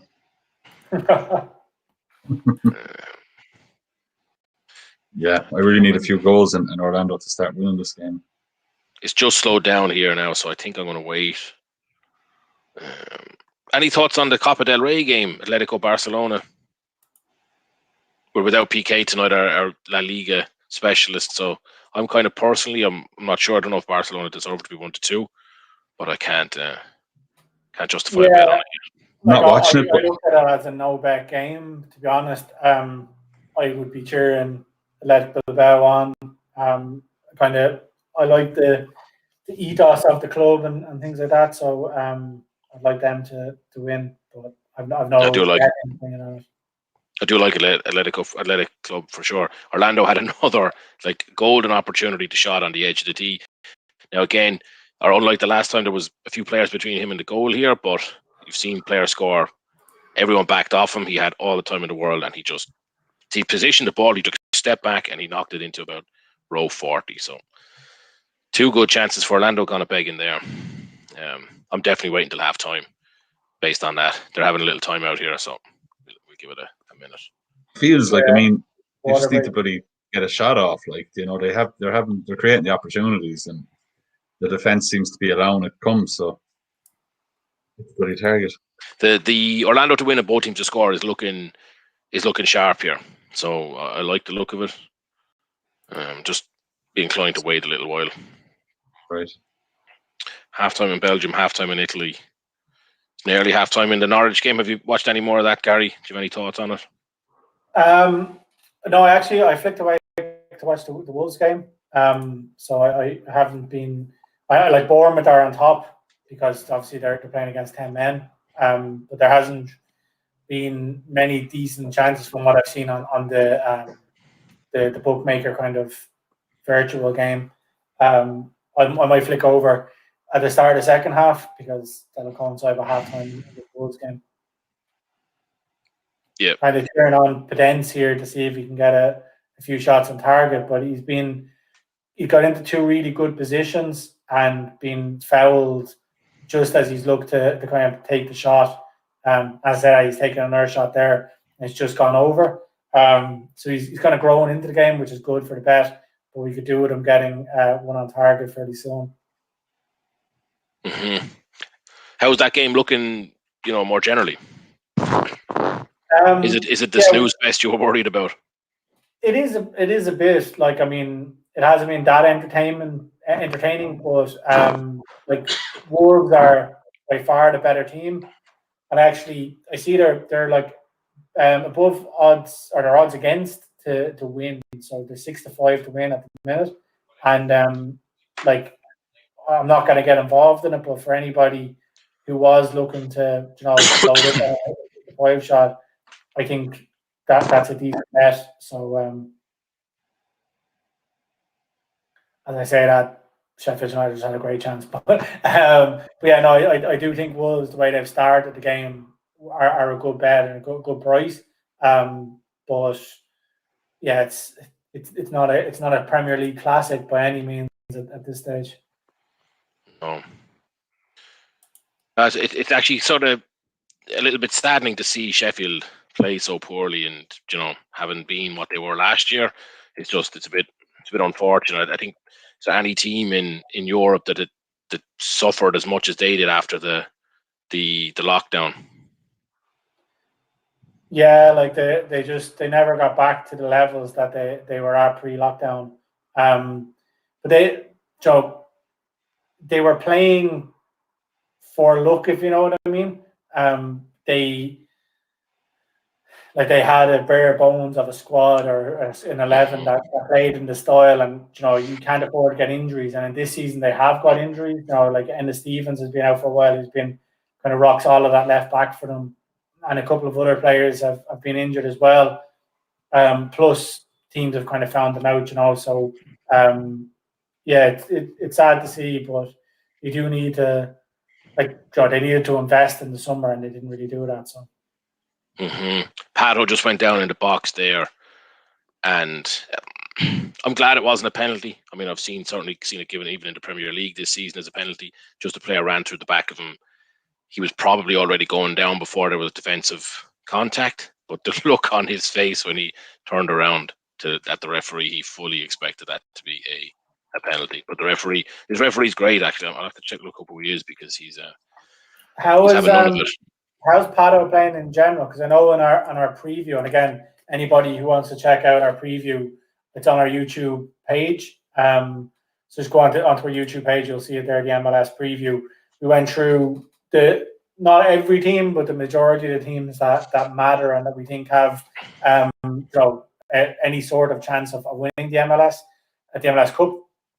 So that's out there. But when one of the items we called out about Orlando was Pato's influence, that if he got back to his SerieA days, he could be a revelation. But if he's there for a paycheck and just a sun holiday, he could be a disaster. So how is he? Well, I'll rule out the sun holiday anyway, because they've just shown us that penalty appeal from the other angle, and I didn't know that he's probably had some serious training as a judo player or as a judo fighter, Pato, because he absolutely I don't know how he managed to do it. He got his body behind the defender, picked the defender's arm up, put it around his own shoulder, and then just pulled the defender down and then appealed for the penalty. It was a free out, if anything. And probably a yellow card if it happened at the other end of the pitch. So he's actually putting a shift in. He's not producing a huge amount, but none of the Orlando players are really. They all look a bit rusty, to be honest, which is perfectly forgivable in match day 1. So yeah, I don't have any suspicion now that he's there to pick up a paycheck before he retires. Not at all. He looks up for it. The way you described that, I think we should do a Betalong during the Olympics. Oh yeah, I'm glad. Yeah. Cheers. I didn't realize that was a compliment. Actually, I thought you were talking about the tackle for a second. It was a ridiculous tackle. Like, it was so professional. That's the thing about Pato, though. He's been around the block. He's going to bring. We actually mentioned it in the preview that you mentioned, the pre-season power rankings. Like, Orlando have shown up quite a few of the other kind of expansion teams, or the recently, the new teams, like the professionalism that they've got. So he's a great addition there. Young players, inexperienced players, and then his nous is gonna be a big boost to them. Especially, you would have seen we got into a little discussion on Facebook last night with the guy who thinks Orlando shouldn't even be in the MLS. They're so poor. So I just think that. Yeah, I saw that. I think it was clickbait. I don't know how anyone could actually think that Orlando. You definitely did on it. If he was out there fishing, he caught a big one anyway. Yeah. I couldn't believe. I had the sense to leave it, but when I woke up this morning and looked at it, I could see you were getting a heated argument. Yeah, I decided to leave it off then because I just thought he has to be winding me up. There's no one that could actually think that Orlando, and I'm not an Orlando fan. I'm not trying to plug them or anything like that. They're just, they made the playoffs last season deservedly. I think they'll probably make it again this season. Although Atlanta have had a good chance there down the other end. Like Atlanta, they're coming off a poor season, but they're well able to play. It's pretty much, you go back 3 years, they were very strong, and it's predominantly the same squad. So they passed the ball. They're knocking around very nicely here. So I think Orlando need to be careful. They're defending very well. So this Parma Cagliari game is back on, and there's been plenty of action. It's only nearly 4 minutes in now. They've both kind of had a go, and Cagliari came pretty close to a goal. Just one of those, a decent ball in, and the striker was trying to get a head on it and just didn't get there. But the ball itself into the box drifted toward the goal, so the striker nearly did enough to put the keeper off. I know what I'm going to do now. I'm going to put 10 of my £20 bet along on 2 more goals in that game, 2 more goals in the Genk game, and 2 goals in this Orlando game. Hopefully that the odds have drifted just enough based on the fact that it's 30 minutes in. So 2 more goals is evens in the Parma game. And probably about that in the Genk game as well, is it? Let me check it here. That should be just back from halftime as well, is it? Yeah, I don't have it open here, but yeah. 11-10 for 2 goals there. And let me get down through the clunky Bet365 interface down to find this Orlando game. And 3.5 goals is the even money line there. No, sorry, that's a different one. 1.5 is 4-7 here. 4-7 feels a bit stingy now, if I'm honest, but I actually think I want to take it. Although if I think there's going to be one before halftime, I should probably just back that on its own. I'm actually going to look up here what under 2.5 is in the Wolves game. Oh, because really? It has descended into a bit of a snooze fest. So under that's going to be massive odds on, though, is it? Yeah. Well, under 1.5 is 8-15. 1-7 for under 2.5. So that's Bet365 are obviously thinking the same way as me. That's it. I hate those moments where you think you've kind of got, when you think you've got a bit of value on a bet, and you go looking at it and you're like, oh no, everyone's thinking this. Yeah, I'm not the only one who's seen this. Yeah, you think you've an edge. Oh, Cagliari just scored. And I got my bet on. Lovely. So I've got the Bet365, the snakes. It just pushed it. Oh no, sorry. Hold on, never mind. Oh no, they didn't score. Sorry, never mind me. I thought he was off celebrating. It went wide, and they were all throwing their arms in the air to claim a corner. I thought they were actually celebrating. They're well able to remonstrate in Italy, though. So yeah, you could easily mix that up. Just the goal kick. But Cagliari are coming close. You did make an early call, LB, on this game finishing 2-2. I think it was still 0-0 at the time. It was still 0-0. I'm absolutely disgusted with myself for my inability to. Gun to your head, I think was your expression.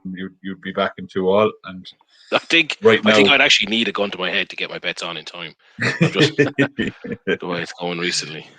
The only thing is if they had scored there, like 50 minutes 2-2, you'd have to be expecting another goal in the with 40 left on the clock. Like, but I mean that bet there I would have been delighted with my treble. I've got that treble on, by the way, and it is 10 pay 66. So what's that? 5.6 to 1. So yeah, that's my first half of my £20 challenge. Atlanta have lined up nicely here now. Just with my own bank. Getting greedy with this over 1.5 in the Orlando game. It's going to knock my first tenner off the £20 challenge. Oh yeah, that's looking pretty unlikely now. 36 minutes in. Oh, like Atlanta nearly scored there. It's going to be a corner, I'd say. I'm not sure if it deflected off a defender or off one of his own players. It should be a corner. Like, as crazy as it sounds, like 10 minutes to go. There's not many games that I'd prefer to have 2 goals waiting on than this. If they can click, I think it's not beyond reason. Obviously, it's a long shot. Don't get me wrong, but give me one anyway. My full 20 quid bank is on 1 goal there anyway. So first half goal is 12 to 5. 2 of them is 25 to 1. I'm just personally hoping that this gets to half. Well, obviously, I'd love your bets to come in, guys. But if this gets to half time and even gets maybe to 50 minutes, another good chance. If this gets to 50 minutes, the goals prices will go through the roof, I'd say, based on being 0-0 at that stage. And I'm going to jump on more goals myself. That's kind of my look in here. Some great opportunities. The corners, by the way, are ticking along. So it's up to that's the 5th corner of the game just now. So that's not bad. So I'm nearly halfway there. But I mean, it's also pushing half time, so it's not really favouring either of us massively. Right? No. I mean, I'll be doing well. I think it's only going to get more open in the second half. So. Yeah, and you actually took the longer odds ones there, Slats. That was 6 to 5 for the even money call in that one. So it's a little bit above evens. Sorry, Gary, you were going to say something? No, I was just saying that, like, as the game goes on and it's more open, you'd expect it to be more corners. So I think if you're sitting with 5 at half time, you're in pole position. I don't know. I'd be looking for. I think if it's 6 at half time, 5. I think it's still all to play for. Yeah. Geez, it's a great start though for the entertainment in the MLS. Like 3 goals in the Houston game, 4 goals in the Seattle game, 6 goals in the Montreal game now. It's great advertisement for the league to get this kind of excitement early in the season, Definitely, yeah. And then the game that we have bets in is 0-0. Yeah. Started 20 minutes late and there's only been 4 shots on target in the whole thing so far. Another good ball into the box. Atlanta are warming up into this nicely as well. This could be a 1 or 2 all kind of game as well if it ignites.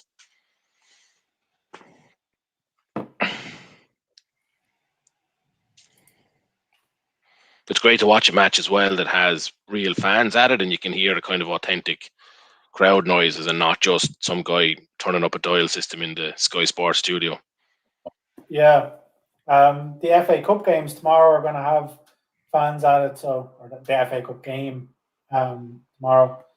Were there fans at the Chelsea game today? I didn't actually watch that one. To be honest, I didn't get to watch it either because I was preparing for this. But I don't think there was because of the royal funeral, but I could be wrong about that. Either way, it's great result for Chelsea to beat Man City. Like, they've stopped the quadruple. Quadruple is not a. Yeah, they've stopped it. I suppose at least it's officially stopped. I had it on about the last 20 minutes of it, but the sound turned off, so I didn't actually realize if there was fans or not, and I wasn't really paying enough attention. But City had maybe 4 good chances at the end. Like, they were really all over Chelsea. So I don't know, is it the kind of what we could expect in the latter stages now of the Champions League as well, with the Chelsea City's kind of inability to defend, just get caught in the counter. They were sort of sucker punched by Chelsea today. Will they have a similar fate in the Champions League now next week or the week after? Yeah. Like, I mean, it's probably good for their Champions League hopes that they're kind of out of the reckoning there, but then their season could fall apart in terms of looking at 4 trophies and end up, like, I think everybody knows they're going to end up with the Premiership, but they could end up with 1 instead of 4, which would be a disappointment at this stage. Yeah, but it is, every big club gets it, and the expectations. But you get to a semi-final or a quarter-final, and then you think, oh, the quadruple is on. But in reality, it's still a long way away. So maybe their expectations will get tempered a bit. It's a great opportunity here for Orlando. Oh no, fluff their lines again. Jeez, and there's a lot of that this half. Yeah, corner though. So now 6 corners flat. So that's looking good for you. Yeah, happy with that. Yeah. But yeah, does one of us have both teams to score and the other have over 2.5, right? So but I definitely need Orlando. Yeah. So anyone who watched the show with us last week will see that we had those markets combined. It was over 2.5 and both teams to score, which kind of narrowed down the options on the game too much. First of all, but second of all, in today's game, it was nearly 3-2 for that. It was outside 3-2 actually. So it wasn't a fair one to put in there for anybody. So we broke it up, and then Gary used it to cover himself. So Cagliari are starting to dominate here. Well, I mean, really, they have been since half time, but they had a free kick there. They kind of waste, just one of those wasteful ones over the bar, like well over the bar, when you're sort of thinking, just hit the target and, you know what I mean? Something might happen. Make them work kind of thing. Yeah, exactly. Yeah, you never know. I mean, if you're going to hit it over the bar, you obviously have no chance of anything coming from it, but, hit the target, you never know. Yeah, I was actually thinking that I don't want to bet against myself. Goal, Parma. Jesus, that. Wow. Nice one. Pretty much wrapped up. Parma. I don't want to bet against myself, but I was going to back the draw there, and now I'm delighted that I stuck to my guns and did it. Nice. So I'm just so annoyed with myself. Like that bet that I picked it out, and it just didn't really get it. I mean, I didn't get it on, and we spoke about it off air. Anyone who's familiar with the show and the website will realize that we nearly put it up on the website, but due to some miscommunication, we ended up not actually posting that as part of our Saturday bet along. So we're not getting any of the credit for it, or I'm not getting the win. I'm a bit disappointed because the two of them, I said at Parma, are too good for Cagliari, and the goals were an absolute given. That's what I'd said in the bet, and now it's that is the fact of it. Oh, another great chance for Atlanta there. They've taken on Orlando's style of just turning a great chance into a mediocre shot. So I think your first half goals bet is going to be a loss. I'm afraid. But just on, again, not to harp on about the website, but it is worth mention again the run of form that the bets on the website have been in. So we got a last week in horse racing, we had 5-1 and 3-1 winners at Aintree. We had long shots today in horse racing that ran well, didn't win, but Liam tipped up a 54-1 double in the Champions League on Wednesday, with a 7-1 treble yesterday for our Friday ACCA, and then obviously the SerieA tip there, which has come in as well. So 4-1 that was 4-1, yeah. So guys, keep looking out, keep watching for it. Funny, Gary, when you run through those winners, like if I was listening to that, I'd expect to be going on to a website where there's about 200 tips thrown up in the week, and fair enough, 3 or 4 of them won. But I mean, it's probably over 50% of what we tipped during this week came in at decent odds. Like there's exactly, a lot of good ones in there. We must actually work out the weekly ROI, because do you know what I'm actually going to do, Gary? Remember before I did that post-mortem of a bet? It was a losing bet. It was I think I got 4 legs right, and then the stupid 5th one that I shouldn't have put in actually cost me. I might actually do a similar article for this week that we've had, because even going back to the racing ones we've had, the strike rate is phenomenal in its own. Never mind prices that are like 4-1, 5-1, 11-1. So it's been a seriously impressive week. We should summarize it. Even the losers, obviously, anytime I place a bet, I want to win, but I can take a loss if I get a run out of. Well, I can take a loss anyway, but if you get a run out of a bet, you're always like, okay, well, at least I got value out of my 5 or 10 or 20 or whatever your stake is. It's entertainment at the end of the day. So, you're betting on a football match, it's like going to the cinema for 2 hours. You pay a tenner, you have your bet. If you get a run out of it, fine. So that's the way I look at the bet. And you can go through runs where you put a bet on and after 30 seconds it's gone. Yeah. All of our bets recently we've been getting significant runs out of, and then as we've mentioned, we've got a good return this week as well. So yeah, definitely, guys, keep looking at SportsRundown.com. And again, we're here. It's the three of us, and we have a couple of other partners in there as well.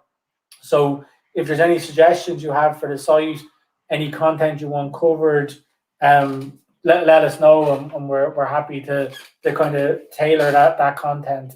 So again, get in contact on our socials if you're if you want to stay anonymous, or if you're confident enough to shout out. I'm monitoring the YouTube and the Facebook comments here now.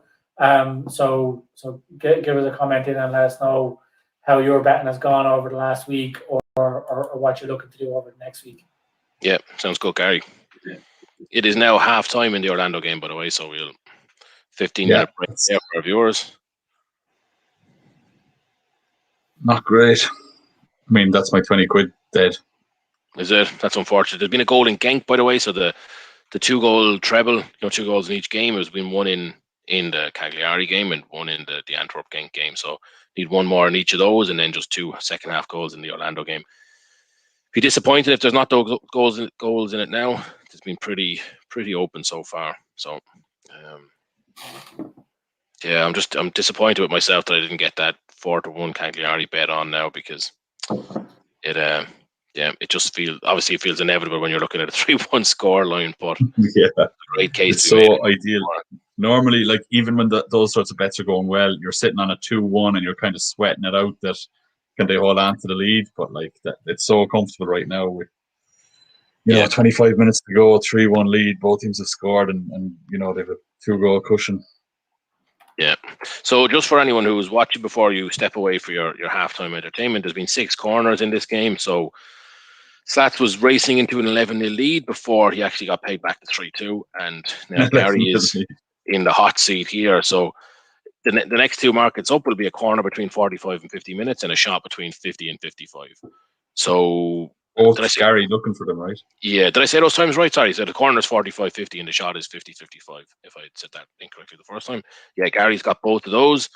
So he actually had no in those last week, or he had no in one and yes in the other, and it paid a pretty dividend to him. It wrapped up the game pretty much. So assuming he gets a bit of luck there this time, he'd be well ahead. He'd be up to 5, and Slats will be still on 2. Oh, he'd only need one more market to win, and the corners is stay undefeated, I like to call it. The corners is in Slats' favour now. There's been 6 in the first half, so we get 5 in the second half, and as Gary said, that's more likely to be even more open. That's going to come in. I'll check the odds on what that is now. The over-under of 10.5, I'd say it's well odds on. Both teams to score. Jesus, that's a nice finish from Cagliari there, 3-2. 3-2, wow. What a goal. So that's that leg of my bet in now as well. I'm delighted with that. 2-goal cushion is wiped, but yeah, the 2 more goals. Even when we talked on air, I said that my 2-2 was my bet for that, but I said it could easily be 3-2 as well. It was such an open game. Covering all options. Yeah, 3-2, 2-3, 1-2, 2-1, or 2-all were my expectations. The Genk game has just gone suspended here, so I think that leg will be in as well. So it'll actually be all on the 2 goals in Orlando. On Orlando. And to be honest, I just really expect that. So based on the first 45 minutes. The last couple of markets we have here, so it's actually going to come down to it, provided Gary doesn't get those 2 45 and 50-minute ones, and you get the corner. Both teams to score no, and over 2.5 yes, and result Orlando. So a 1-all draw, Gary wins it because both teams score. It's less than 2.5, and he has the result. Yeah. Oh yeah, I need very specific. Well, no, that's an Antwerp goal there. It'll be ideal. Boom. So that's in. Yeah. So they've got. Yeah, I had over 4.5 in Cagliari. That's in. Over 2.5 in this game. That in the Antwerp game, that's in, and over 1.5 in the Orlando game, and that's obviously at halftime. So like 1-0 Slats to you to Orlando, you get the result, and you get both teams to score no. I mean 3-0, you get the 3 of them. So it's finally balanced in the latter. I'm going to need those markets in the first 10 minutes to go my way. Yeah. It's all about it. Like, I think that's, if somebody goes 2-0 there, I think they'll probably win it outright. Yeah, well, I've got all the early mark, the positives of the early markets are the shot. Positives of those two, yeah. Yeah, so. Yeah, well, I'm looking for 2 seconds goals, so I don't know if I want a slow start to the half, but well, there can be a goal in the first 5 minutes and then a corners galore in 50 minutes to 55 if you want. Yeah. So I have pulled the trigger on my second £10 of the £20 challenge. So I've done a 4-fold over 1.5 game goals in Orlando. So 2 goals in the second half needed. Over 1.5 goals in the Athletic Bilbao Barcelona game. Over half a goal in the Wolves game, and under 6.5 goals in Cagliari. So that 4-fold pays 6-1. So a 10-hour return 70. So under 6.5. So 1 goal is okay, but 2 more and you're done. Is that right? 2 more and I'm done. Yeah. What price is that, Gary? That particular leg? 4 to 11. So reasonable. I mean, just being honest, that's actually interesting. You brought that up. Myself and Slats were speaking the other day. Was it after we did the MLS preview, Slats? It was, yeah. So we had done our preview show, Gary, and then you'd stepped away, and we were just chatting afterwards. And God forgive me, I can't remember which MLS team were playing. They were playing a CONCACAF game, Slats. They'd won. They'd beaten Real Esteli from Latin America 4-0 in the first leg. The name's not coming to me now. And the over 4.5 was the even money line in the second leg. So under 4.5 goals was 8 to 11. No. Columbus, right? Columbus, yeah, sorry, I was at Columbus. So they were 4-0 up from the first leg, and obviously the expectation was loads more goals. So under 4.5 was 8 to 11. And it just seemed like, 11 to 8. 11 to 8. 11 to 8. Say, yeah. For under 4.5 goals. It seemed like the safest thing. I was tempted to put the entirety of my betting accounts available on it, but I just thought a midnight bet on I'm not really been following the Nicaraguan and Guatemalan leagues that closely, so I don't know how bad they were likely to be. I think it finished 1-0. But and the goal was like in the last 5 minutes of the game. Like goals come, like I'd say 1% or 2% of games are over 4.5 in general. Like maybe 5%, I don't know, but it's single digits for sure. And 11 to 8 just seemed crazy, So, yeah, back to your bet. I think that's a high line to get to, and 4 to 11 is pretty reasonable. What is there, 20 minutes left, 25 minutes left?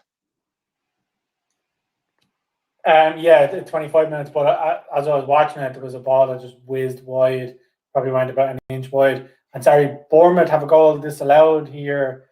It's a bit of controversy. Actually, no, the ref has just given it. So the goal went in, the linesman ruled it offside, and then the ref went over and had a chat with the linesman and has actually given the goal again, it seems. Oh, wow. But obviously in the championship, there's no VAR, so it was all just done by the ref to linesman communication. And it's right, it wasn't, it's the right decision for there not to be, or for it to be a goal. The ball kind of got delivered in and there was a couple of deflections, but they all came off Norwich players and it was just tapping at the back post. So it's 1-1 there. Obviously, it's a bit of a long shot now that Norwich win, that they're down to 10 men, but it's obviously good for our bet. What odds are Norwich now?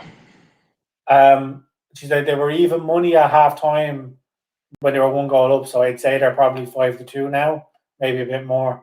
Oh, I'd say they're beyond that. Are they? They must be. Let me check it there. No, they're 11-2. Parma had some miss there. Jesus, a corner was swung in, and the kind of last player coming in at it, his defender just seemed to trip over his bootlaces and fall flat in his face.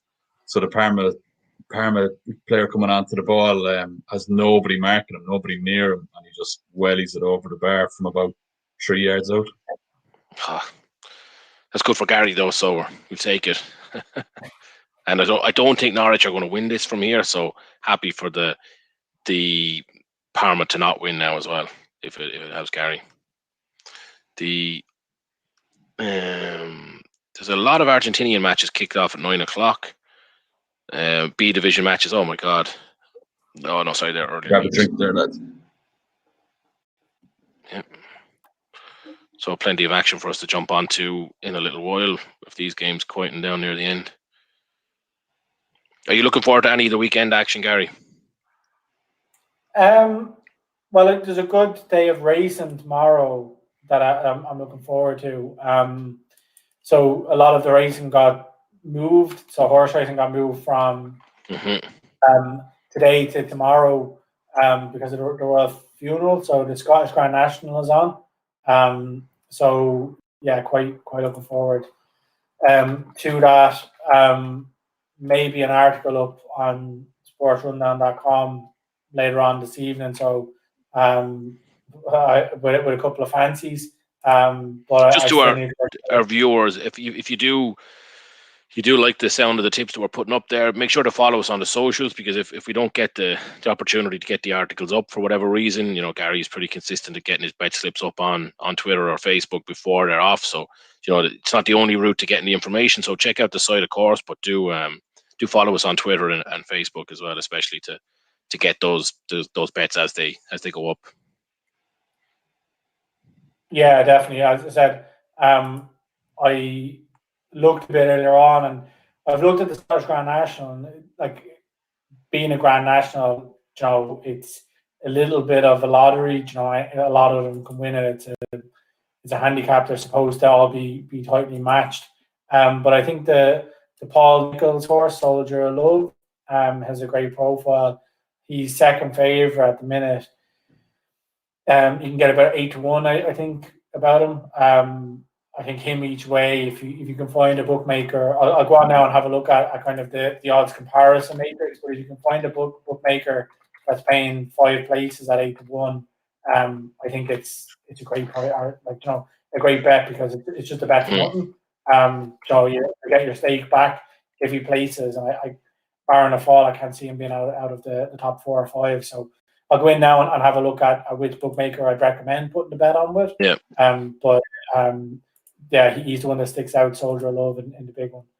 There's a couple of other ones that there's a flat meeting in Newbury that's I've gone through as well. I can't remember the name of the horses off the top of my head, but Richard Fahey and Paul Hannigan have been in good form. So Richard Fahey, a trainer, and Paul Hannigan, jockey. They've kind of been red hot recently, and they've had a good few winners this week, and they have a couple of runners tomorrow that look to have nice profiles. So I'll probably back a couple of those.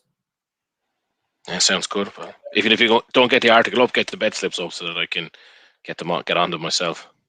Yeah, well, they're frustrated about today's horses because, again, you can go and read the article on Sports Rundown, but I think it was a 10-1, a 12-1, and a 16-1 horse we tipped up, and we had 2/5 and a horse that kind of came nowhere, but he ran well. But the 2 5th place ones, they definitely should have finished in the top 3 and got the each way money. One got a very bad ride, and the other, the horse just decided to run left instead of straight. So it was frustrating, but I'm happy with the 16-1 shot ended up going off 4-1 favourite, so I was happy with that. Oh, Norwich have just put the ball just wide. That would have been a nice goal to get. Norwich are actually still in this game, Liam. So, you're not going to get closer than that. It was so close. But the sting seems to come out of the Parma game. Sorry, just on the ground. There's still been plenty of attacks here now, but nothing major. So you were saying something there, Gary? Yeah, just to finish what I was saying on the Scottish Grand National. So Bet365 are 15-2, and they're paying 5 places. So for Soldier of Love tomorrow, I think that's a cracking bet. Yeah, nice one. I'll be on that for sure then. And then just an update, Bournemouth have gone 2-1 up. So in the space of 60 seconds, Norwich have gone from, they were 2 inches away from going 2-1 up, and Bournemouth got the ball, went down the other end, and scored a pretty good goal. So, in fact, it's better than a pretty good goal. It's a really, really good solo effort into the top corner. He beats a player out on the left wing, nutmegs him, takes it in, goes from like right at the touchline on the left wing into the centre of the pitch, and puts it in the top corner from about 25 yards. So nice. You've got to take your chances, really. You know, if you're getting them, especially with a man down, you got to take them. So exactly, yeah. Okay, just gonna step away for 1 second. So that kills the bet, unfortunately. But I mean, when sent off, you can't really expect. You get a red card.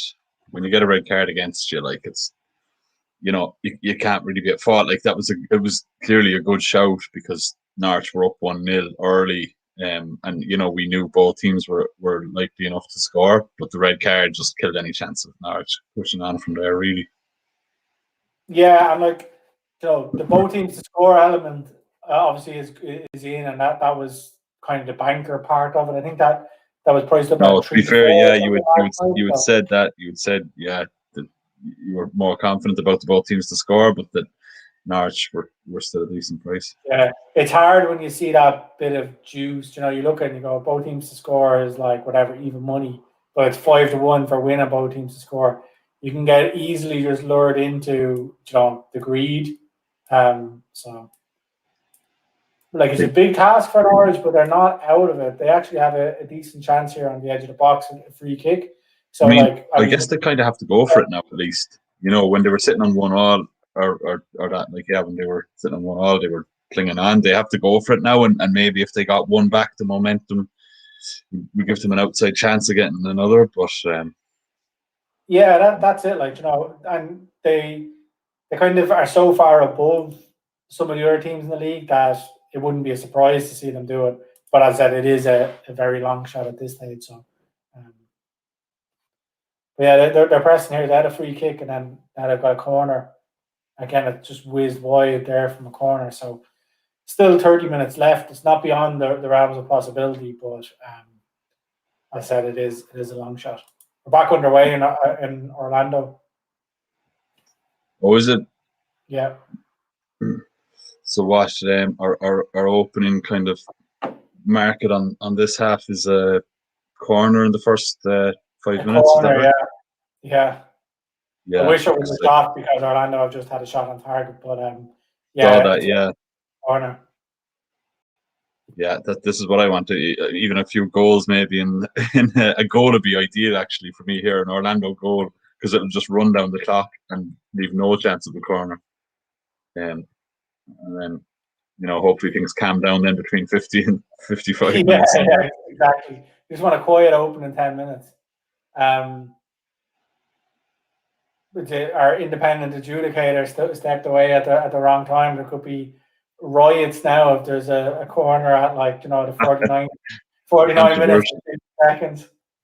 Yeah, I've opened it here on Bet365, but I know that's not our official source. So you're keeping an eye on it? Yeah, I put it on Bet365 there as well, just so somebody was keeping an eye on it. But I'll turn it off when the adjudicator. Yeah, I'm the exact same. Yeah, just so we can both actually keep an eye on it while everybody's stepped away. Cagliari came pretty close to getting an equaliser for themselves there. A nice ball into the box. The attacking Cagliari player didn't get the cleanest header on it, but it was still a good chance. It just kind of drifted across the goal and wide. They're definitely still in that match, and another goal either way. You know, there's 10 minutes to go. It wouldn't surprise me if there's another goal here anyway. Yeah, like, I mean, I'm hoping that there's no more goals because obviously I have that under. Even though I'm like, you know, I should be relatively safe because 2 goals is what's needed to kill me. But in Italy, you never know.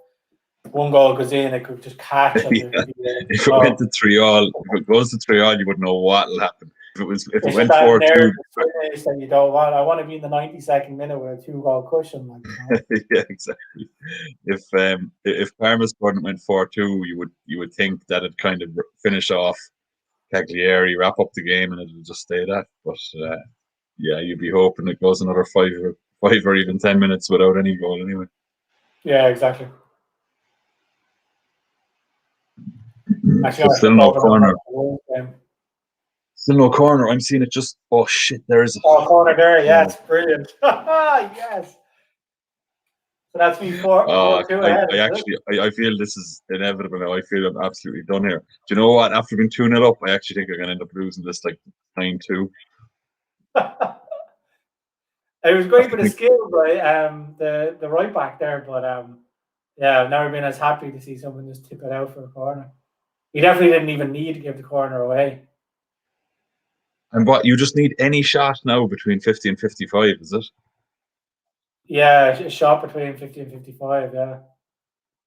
LB, we both went in your absence there to keep track of the Orlando game as it came back on, and there was a shagging corner there on about 48 minutes. Can't hear you there. I don't know if you're on mute. LB. No, sorry, I'm mute. Yep. Yeah, you're back. Well within the 50 minutes that one came, so. Oh, yeah, it was, yeah. I think I'm done. I mean, certainly if there's a shot. Is it a shot on target or just any shot between 50 go away. Grasping at straws, it's a shot. It was some pathetic corner to give away as well. Did you see it? No, just tipped it over. Definitely didn't need to give it away, but I'm happy he did. I'll send him his commission in the post.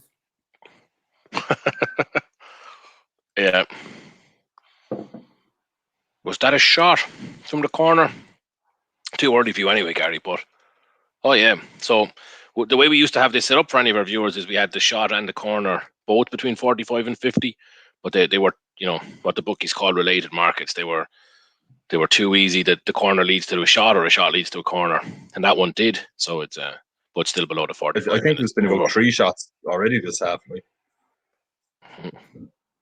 So there has been a lot of early shots there. I'm not feeling confident. Hopefully that continues for the next few minutes. I know. I don't see myself getting through 5 minutes now without any shot on or off target from either team.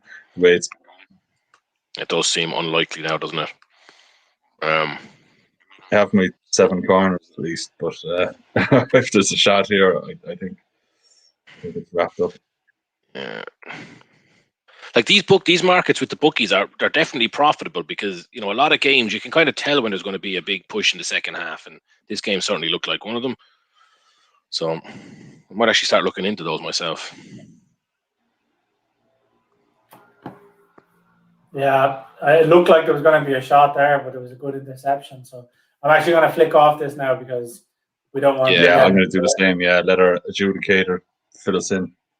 Yeah, and just for anybody watching in, so in normal times we would like to do this together, where we're all watching the same game and there's no discrepancies. But given we're all different locations, there can be differences in kind of the time zone. So that's why. Or sorry, in the stream. So just hold on, guys. It's 50.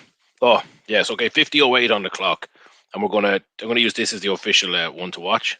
So yeah, your 5 minute starts now, Gary, so to speak. Okay. But yeah, basically Liam's gonna watch for us because we don't want to be kind of reacting at different times and causing confusion. So if you're wondering why we're all watching different games. I wish I wasn't watching Wolves versus Sheffield United because it is absolutely punishment. Yeah, actually, you mentioned earlier, Gary. Anyone who's watching, you know, let us know in the comments what you like, what you don't like, what you might change, and that, you know, just have one person watching a game at a time when we're in different, you know, when we're not all in the same room. So that was actually kind of sort of viewer feedback. So, you know, let us know what you think. You know, we're certainly open-minded and we just want to enjoy the show and enjoy the night and want you to enjoy the night. So yeah, just drop us a comment, drop us an email or something on social media, and we'll definitely take it under consideration. Yeah. It was a blocked cross there, close to a shot, but not quite. So are you back to watching Cagliari? Yeah, I have it here. You're Cagliari. You're still like on the attack, but it's into the 87th minute, so you know you don't want 2 more goals in this game. I think you're pretty safe. I mean, just given the clock, there's still been Cagliari are pushing for an equaliser here, but the ball's just gone out for a Parma goal kick there, so that's going to run down another 30 seconds or so. Yeah, it's more. I'm just. I'm hoping that Parma hang out or hold out. Like they've obviously done so well to now. You like the underdog. You kind of cheer for them, like. Yeah. And there's been action in the Wolves game. There's a goal, so Wolves have gone 1-0 up. How Atlanta didn't get a shot off there. It was actually great defending. Another one, race down the wing, cuts inside, runs across the front of the box, lines up the shot. The defender steps up to him. He doesn't shoot. He just runs further across the box. The next defender steps up, and that happened 4 times. And then he ended up passing the ball, and the pass got intercepted. So, like, what's the minute there? What's the second? 52-30. So I actually got it up on the big screen, so it's probably about 30 seconds behind the bookie sites. So, but it's for comfort, so we're doing it this way.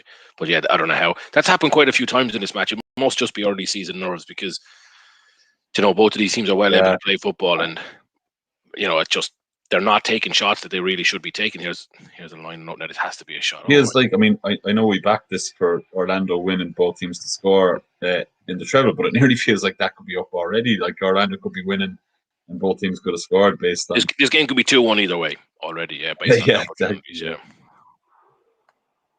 Yeah. So Gary, you did a goal in the Wolves match, which you got under in the Italian match, and that's as good as in because there's 2 goals required there. Yeah, so I need 2 goals in both Barcelona and the Orlando games. And what does that pay? 6-1. Nice.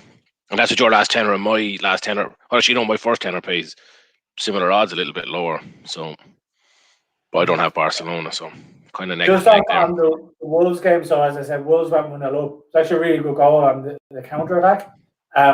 But it was scored by William Jose. So he signed. I'm actually happy for him because he signed for Wolves in January, and I think this could be his 12th or 13th game for Wolves, but he hasn't scored, and he's missed some like really, really big chances. So happy for him. You could see the relief on his face when he scored. Yeah. Nice to get that monkey off your back, kind of, for those players. Yeah, exactly.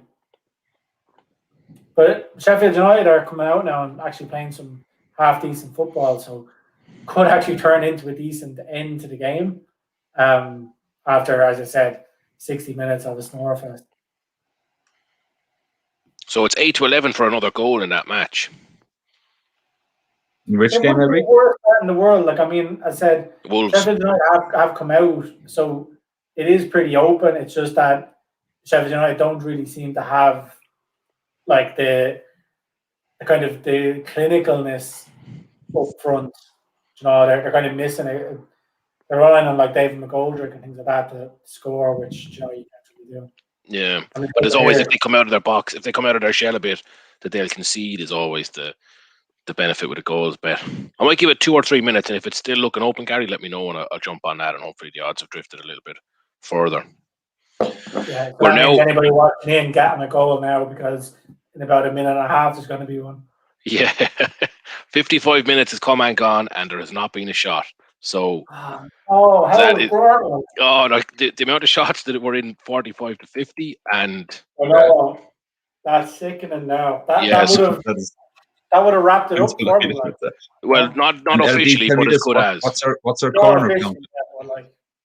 Yeah, so it would have put you on 5, Gary, which would have put it very, very close, and basically required a 3-0 win for somebody for Slats to win. So you asked me a question there, Slats, what is the corner count? And it is 7. So there's only been 1 in the second half. So you need 4 between now and whatever. There's still 40 minutes left. With injury time, there could be 40 minutes left in this. So just for future games, by the way. Oh, no. It's been a goal for Cagliari, so it's 3-3 there. So it's squeaky bum time for the next 2 or 3 minutes. Wow.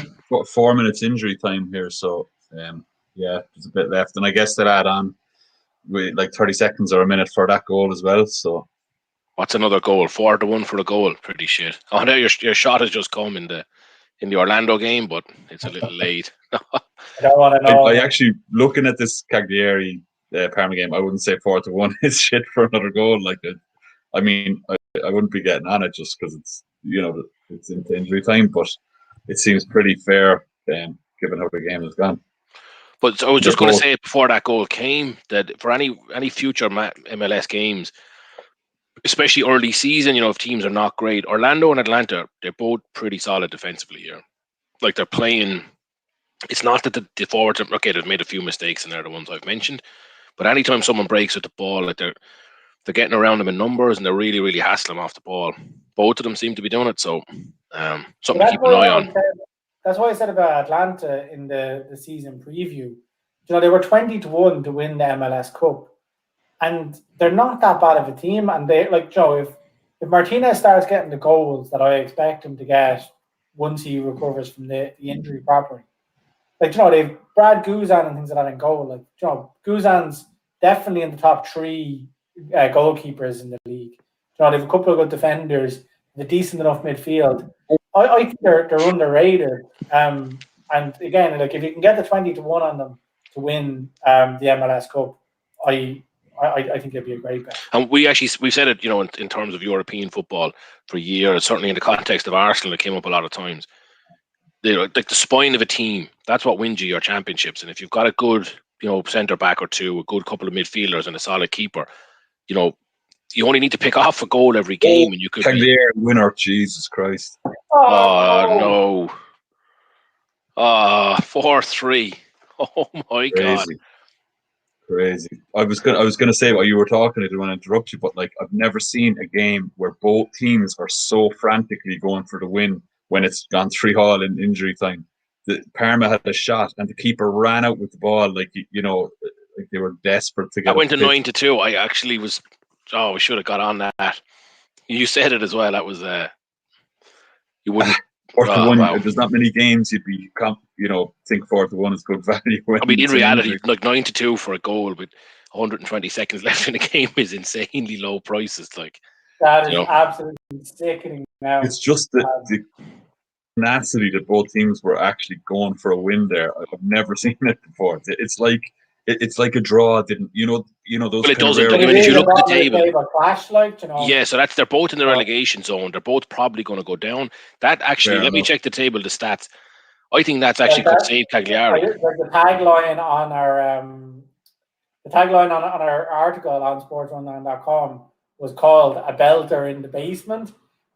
Two basement clubs. It couldn't be a more accurate tagline if we had a if you were writing it now after the fact, you probably couldn't have got more accurate. So it's good. But that game there has gone so good. 30. Yeah, so beforehand, Parma were on 23 points, Cagliari on 20. No, sorry, this is Cagliari on 22 and Parma on 20 was the 18th and 19th positions, and then Torino were safe on 27, or out of the relegation zone on 27. So this puts Cagliari up to 25. So within one result of Torino ahead of them. So if they lost here, they were probably in trouble. But now, so that is a huge result for Cagliari or Parma. They put together some goals from 3-2 down to 4-3. Yeah. Poor old Parma, they've had some performances since Christmas. They've scored against, they beat Roma 2-0. I think they lost to AC Milan 2-1. They lost to Inter, but they scored against them maybe 2-1 or 3-1. They've scored 2 or 3 goals in so many of their games. But I said it, they're just not able to defend. Neither of these teams are. That's why they're going to go back down.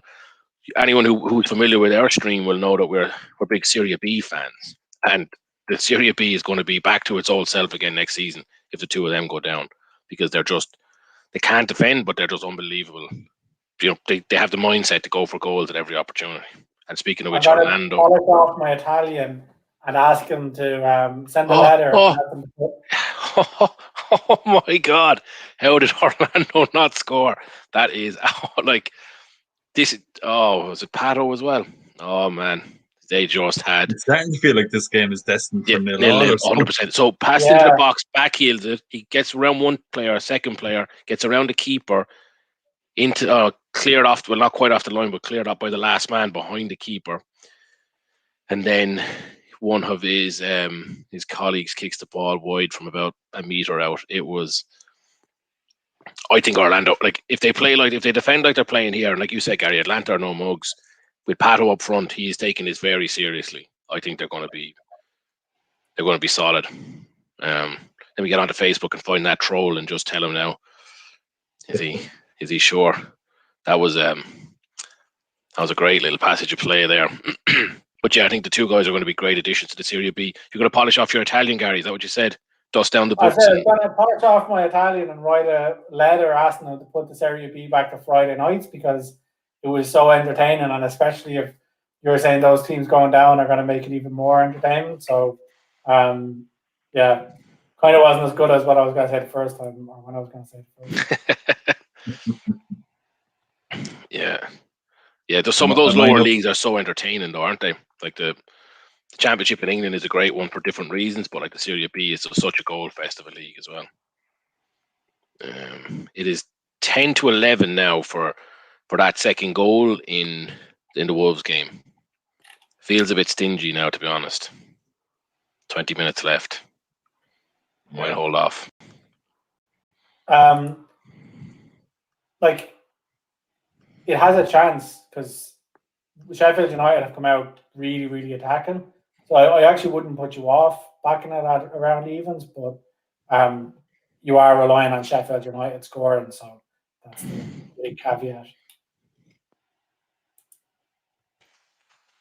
See if I can find something to combine it with. There's quite a lot of games going on now in Brazil and Argentina.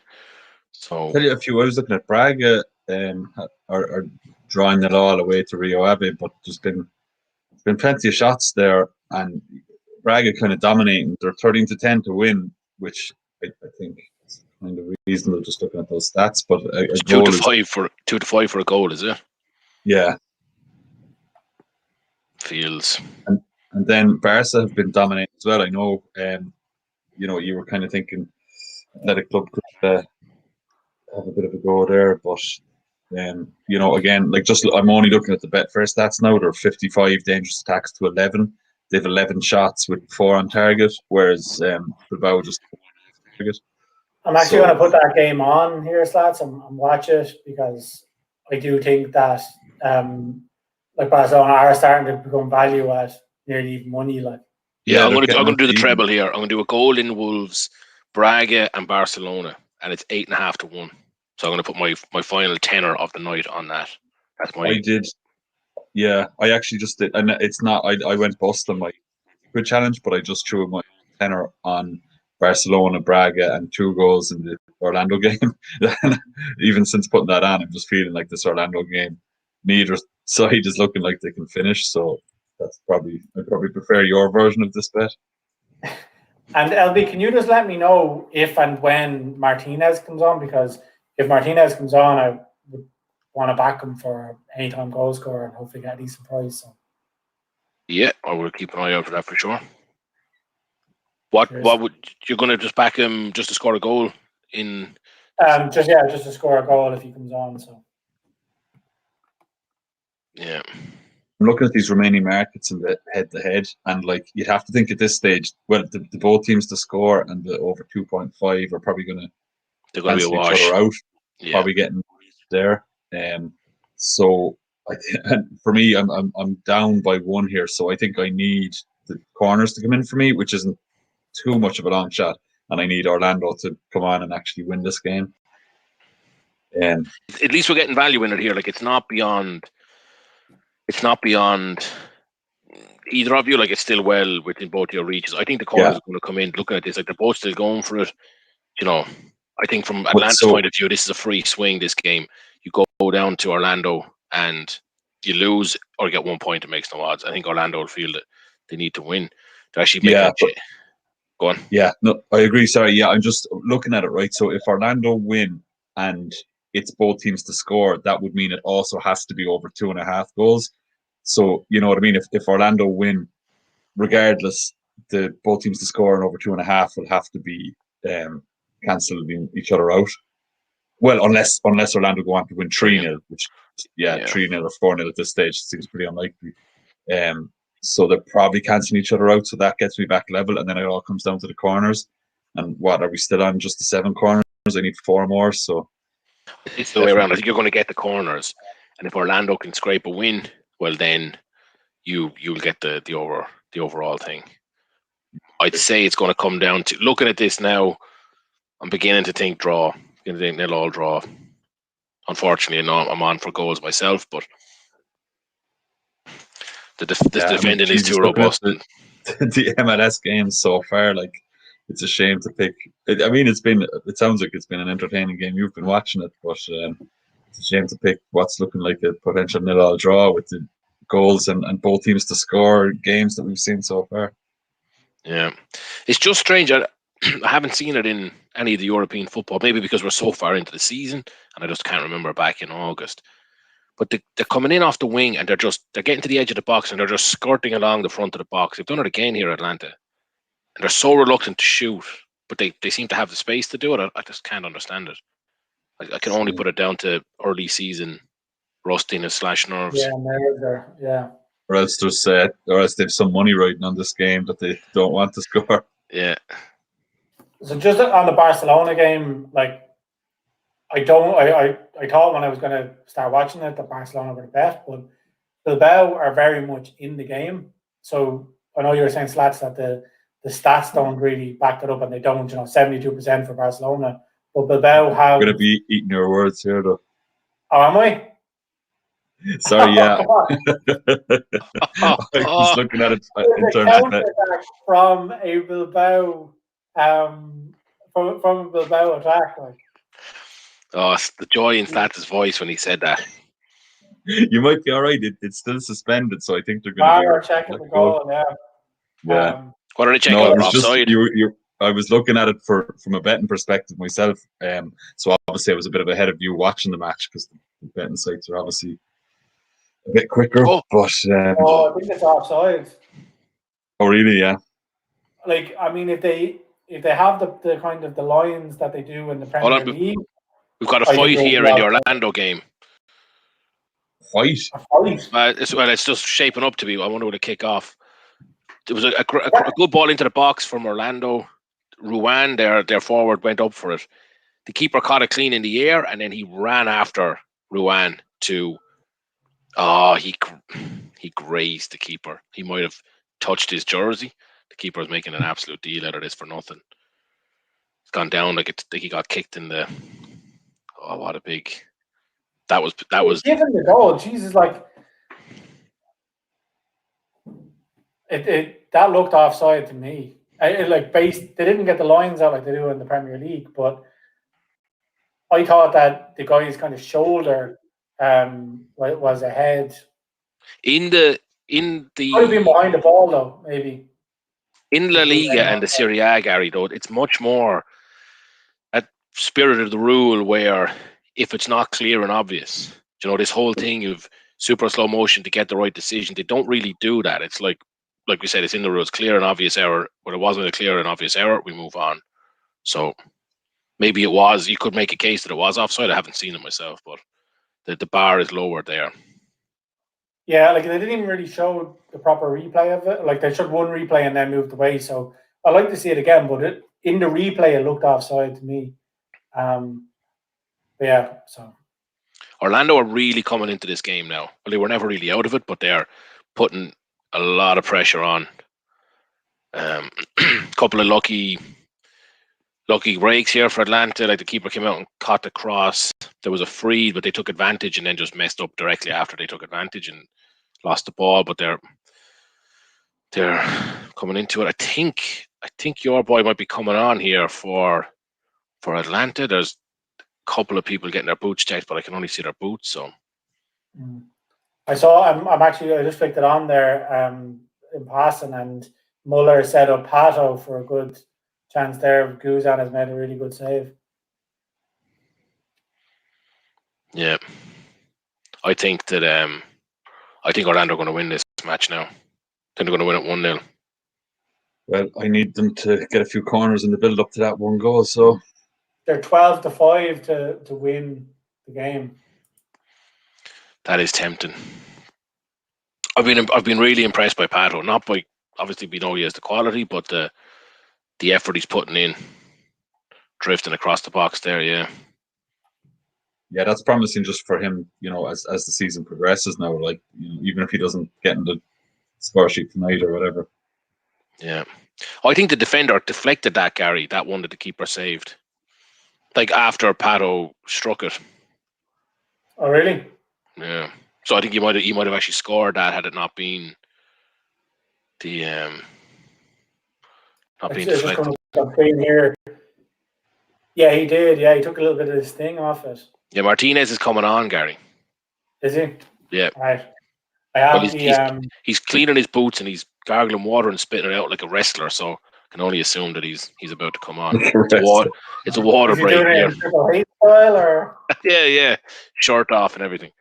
It's a hydration break, so you've got a minute anyway. We want to get that bet on. Let me check the odds. Yeah, I'm in the first goal scorer or the goal scorer odds here, but he hasn't been priced up yet. On Bet365, they don't price him up until they come onto the pitch.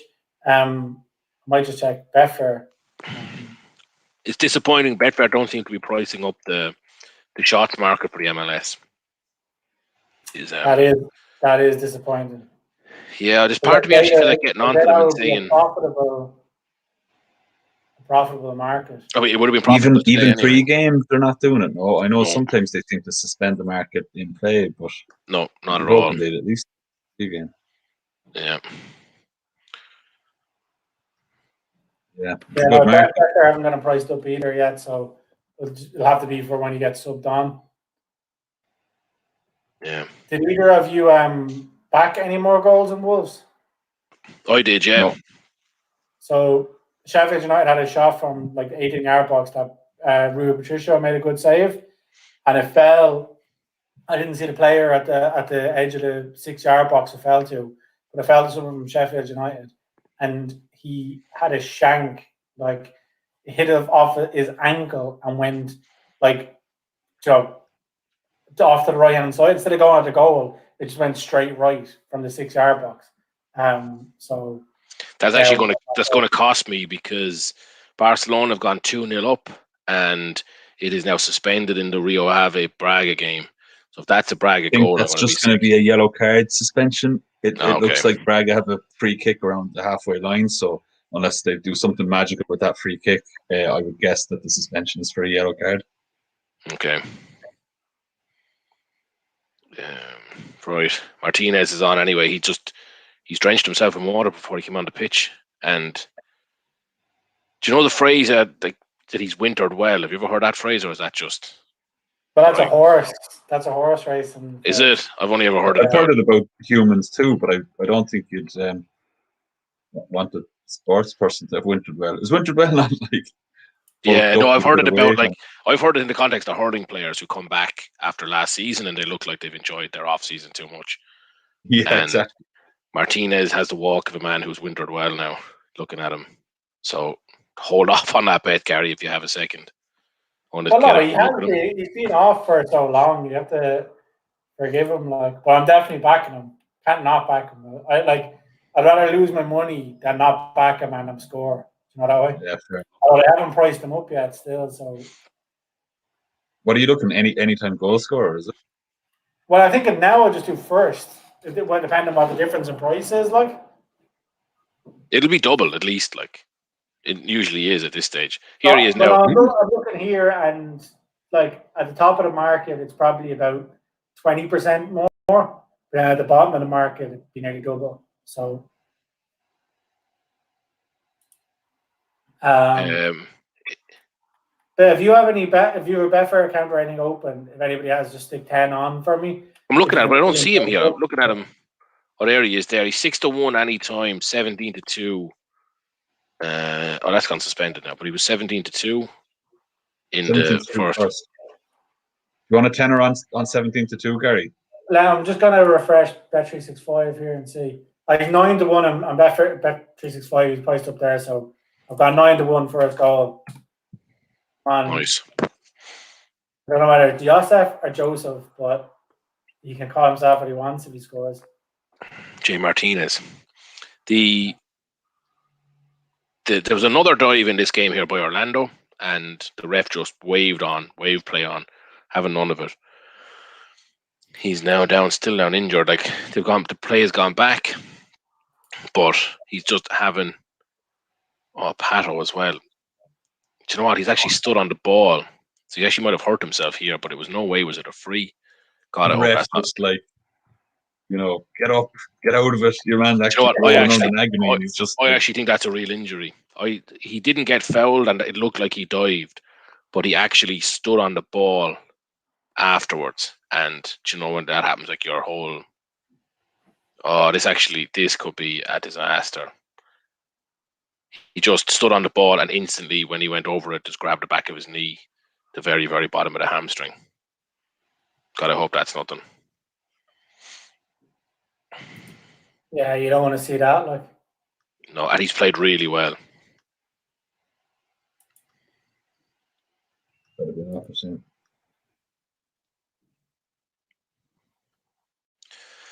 I think now, what's there? 12 minutes left. 4 corners is looking unlikely. So that would be a de facto victory for Gary. He gets one of the goals markets in that, plus his 4, his 6, and then a draw. Unless I get a 3-0 win for Orlando. Still probably more like. Basically, is what you're saying. What's that? Staying undefeated, basically, is what you're saying. God, I can't wait till that's over. Whenever. Yeah, I know. Cannot wait for the end of this. We have a work syndicate as well where he refers to the banker of his bet of the week. I'd say it wins. It's probably one of the lowest strike rates of any bet in the group, and it still gets referred to as the banker, and it actually makes my skin crawl. But it won. You have to have the confidence, man. So it's all about. 12 minutes to go here. Yeah, I think the over 2.5 is doomed anyway, whatever happens. The corners are not looking great. Just see a 1-1. Or just about see a 1-1, but it's going to be 1-0, I think. Or 0-0. So we're up 3-0 now. So this guy was about his call there. Take a little. Well, no, that. I was just saying to hold off on the Barcelona goal. To be fair, you weren't suggesting anything. I can't help it. The system is against me and Athletic Bilbao. It's just sheer. Pato's in the crowd here now, like sitting on his own with the medical staff, and he's like wiping his tears away. So, oh my God, that could be. No, it could be a serious one. Hope things with your knee could be. They can be more painful than you realize. I think with the knee, it's nearly. If it's really sore up front, it actually might not be too bad, and sometimes you can do serious knee cartilage damage and not realize it for hours. So hopefully, it's actually not that bad an injury to him.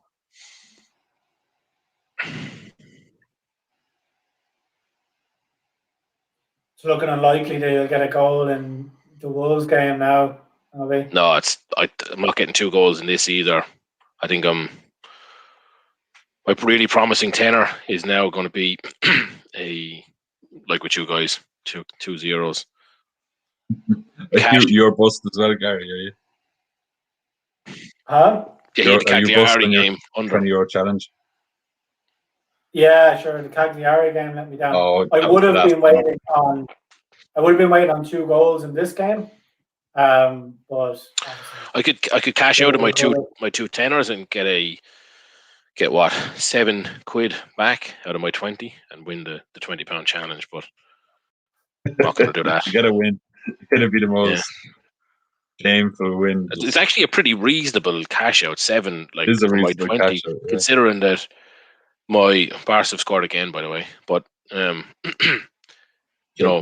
90 seconds left in the Wolves game, 15 minutes in Braga. I need a goal in both of those, and 8 minutes left in this match, and I need 2 goals.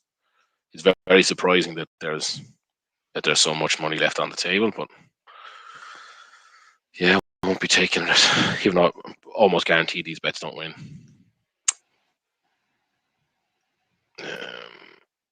It's a free kick here now for Atlanta, so let's see.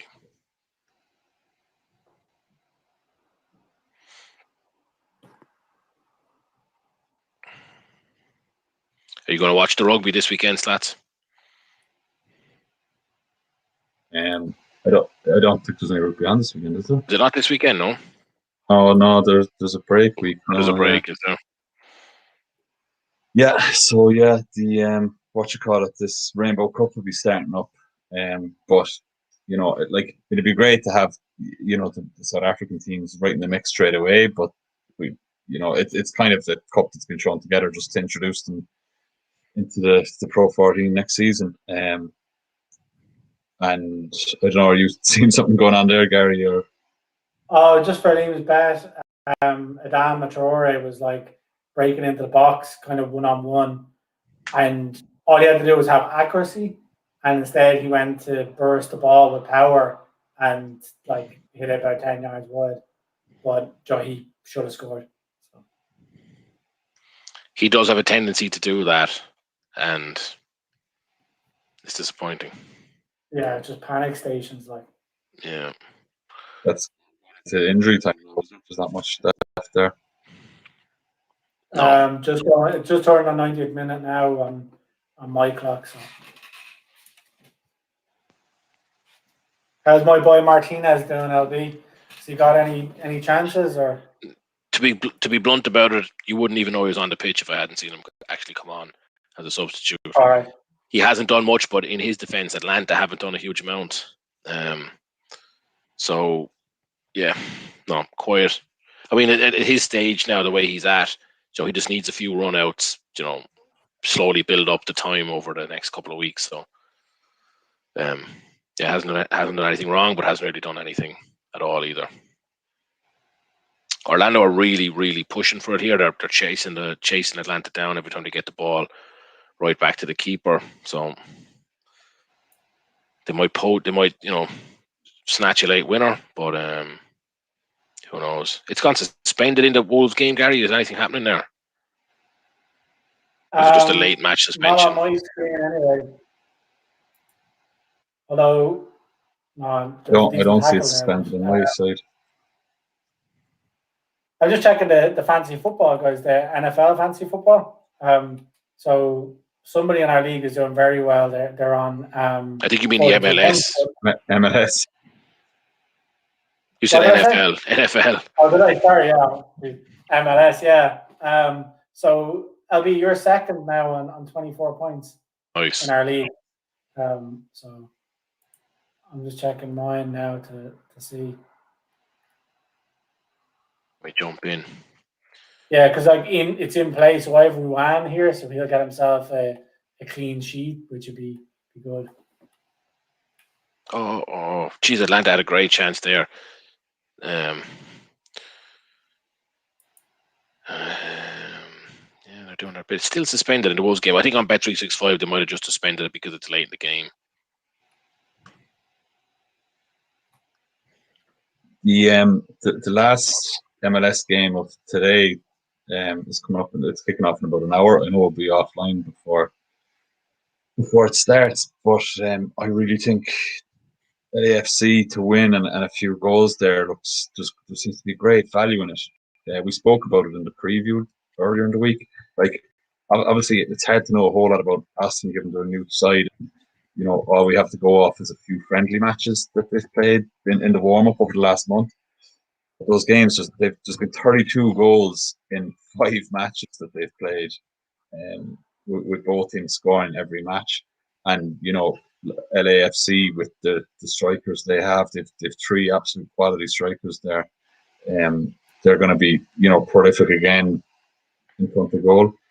You'd be expecting them to get the win as well. But AFC, again, like Aston are a bit of an unknown quantity, but like LAFC are 1-3 for the win. But for the win and over 1.5 goals is 11-10. And for me, for a game that, isn't that a massive swing? Actually, no, it's not. Forget it. That's That's them to score over That's 1.5, is it?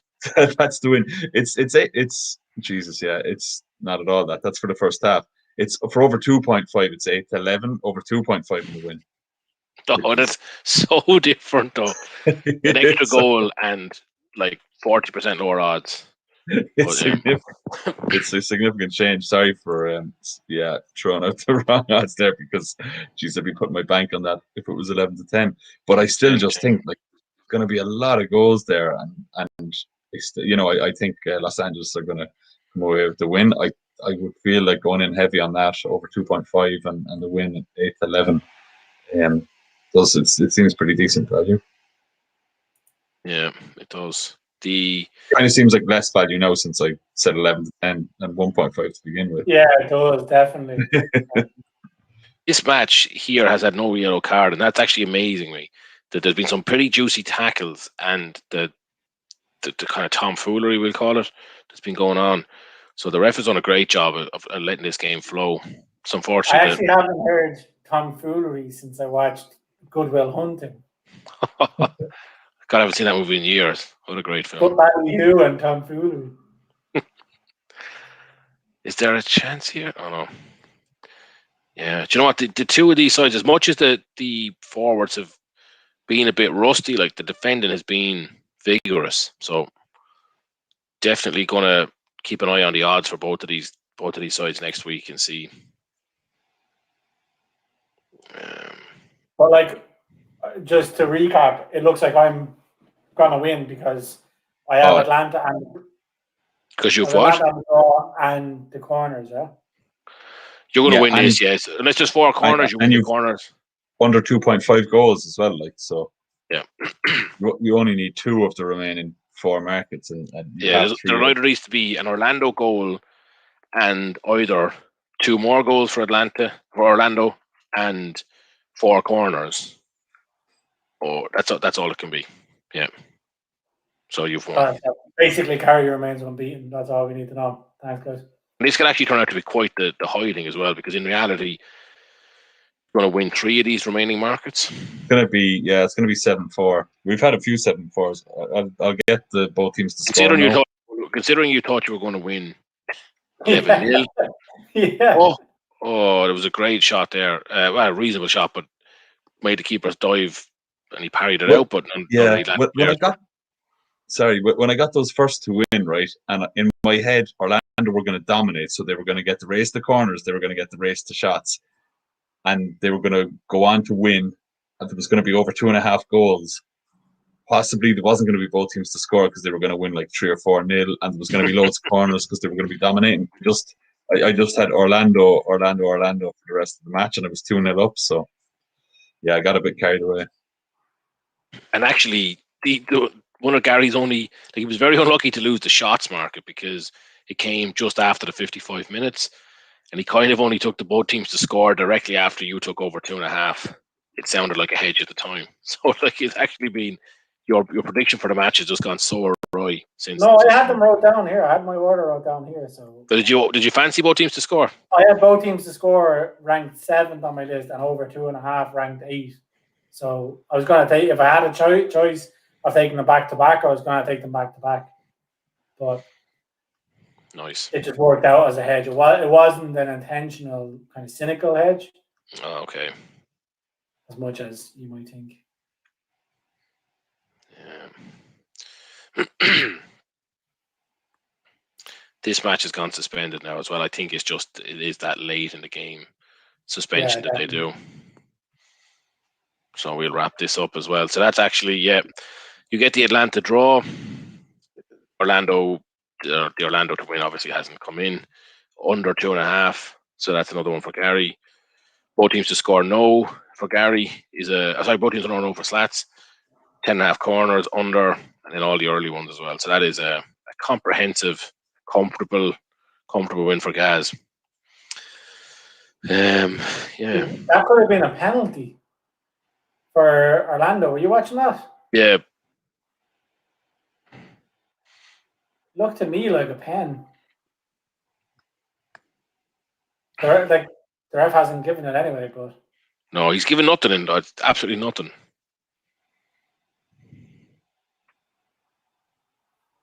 It definitely, like, it was bizarre for the striker to go down, like, so. Yeah.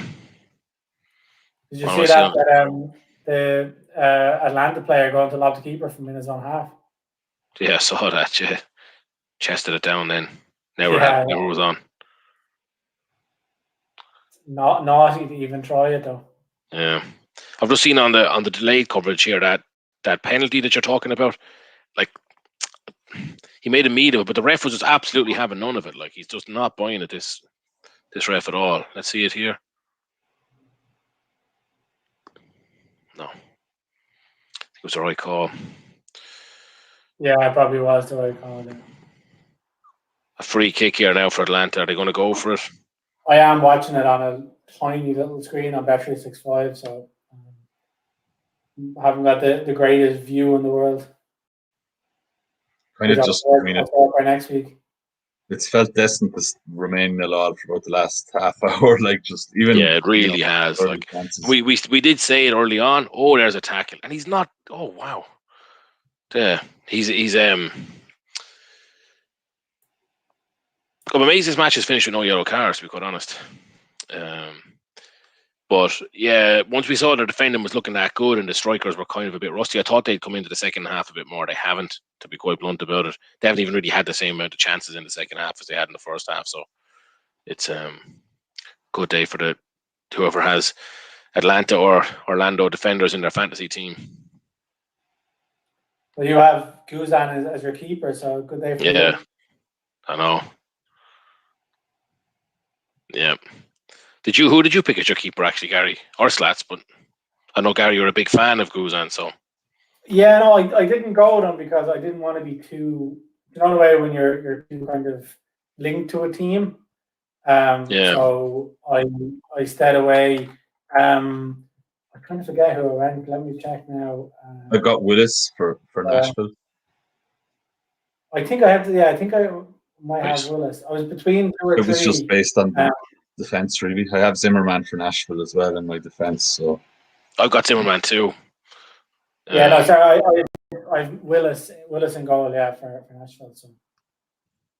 Yeah, that is officially over now. So that is, Slats stormed into the lead there with 2 early wins, and then you picked up 2 more wins throughout the rest of it. So 7-4. A nice one for you, Gary. Yeah, I'm happy with that now. So Slats, I'll take the 50 quid. That's all right. Dollars now. I'm fairly annoyed now because 2 of my best players aren't playing. So I had Ladero and Pozuelo, and Ladero didn't play last night for Seattle, and Pozuelo didn't play today for Toronto. So I'd say I'm going to have an upward battle now for like in the league table. Yes, it's disappointing. All right, early in the season though, fantasy football is such a kind of, not a lottery, but you don't really know what the teams are going to be, and you're trying to, to hope for the best based on the pre-seasons and what the manager is saying. In reality, then they might never have intended to play a guy, and you picked him because he was good last season. It's disappointing. Guzan is still arguing with the referees here. Like, he's absolutely. I don't know what's going on with him at all now, but hopefully he doesn't pick up a yellow card for me. 25 shots in that game, 7 corners, plenty of action, but just no goals. I think if there'd been a goal earlier in the game, it could have really opened up, but the way it panned out now, there was nothing came of it. So it was a good match, actually good start to the season. Really enjoyed it for a 0-0. I do like that when you get an enjoyable 0-0. It's kind of for the purists, we'll say. But typical that we picked the only goalless game of the weekend so far as our head-to-head. Yeah, I'm for this Los Angeles game. I'm going for Los Angeles half-time, full-time, and over 2.5 goals. Pays €100 paid 244, or will it'll return 244? Okay, that's a bold one. Yeah, it is. Feeling as confident as I was about winning this head-to-head after I went 2-0 up. Hopefully this one goes better. Yeah, 3-10 is a very, like, it's a low price for a first game of the season, but it is tough to see Austin Austin, making, testing him at all. Yeah, you would think so. It could just be an absolute goal-orama. Yeah. Does the halftime feel like, I'm looking at it, it's 8-11 without the halftime, as you said? Does that not feel like a risk to take? No. Well, if there's going to be 3 goals and Los Angeles are going to win, then it's likely one of those goals will come in the first half. Yeah. Interesting. Yep, I like it. Well, look, we're going to wrap the show up here, guys. Thanks for tuning in. It's been a very enjoyable start to the MLS season for me. Anyway, I'm sure the guys have enjoyed it as well, and hopefully anyone watching along with us got to enjoy it. We'll be back next week at the same time, Saturday evening UK and Irish time, and Saturday afternoon US time. We'll have plenty of updates during the week. We'll have more bets on the website and on the socials, and Gary is going to be our fantasy expert. So he'll be keeping everybody on their toes in that regard. So, any last bets the weekend you want to share, lads, or we just keep it for the socials and we wrap the show up? No, I think keep for socials and keep watching. Keep an eye on SportsRunDown.com for anything that we post over the coming days. Yeah, any kind of longer term viewers of the stream will hopefully have heard us announce we have a new website up there. It really does look nice. So get on over there and have a look, and yeah, let us know in the comments or what you think, what you're looking at, and we'll start that conversation. So thanks for tuning in and have a good night. Cheers, guys. Yes.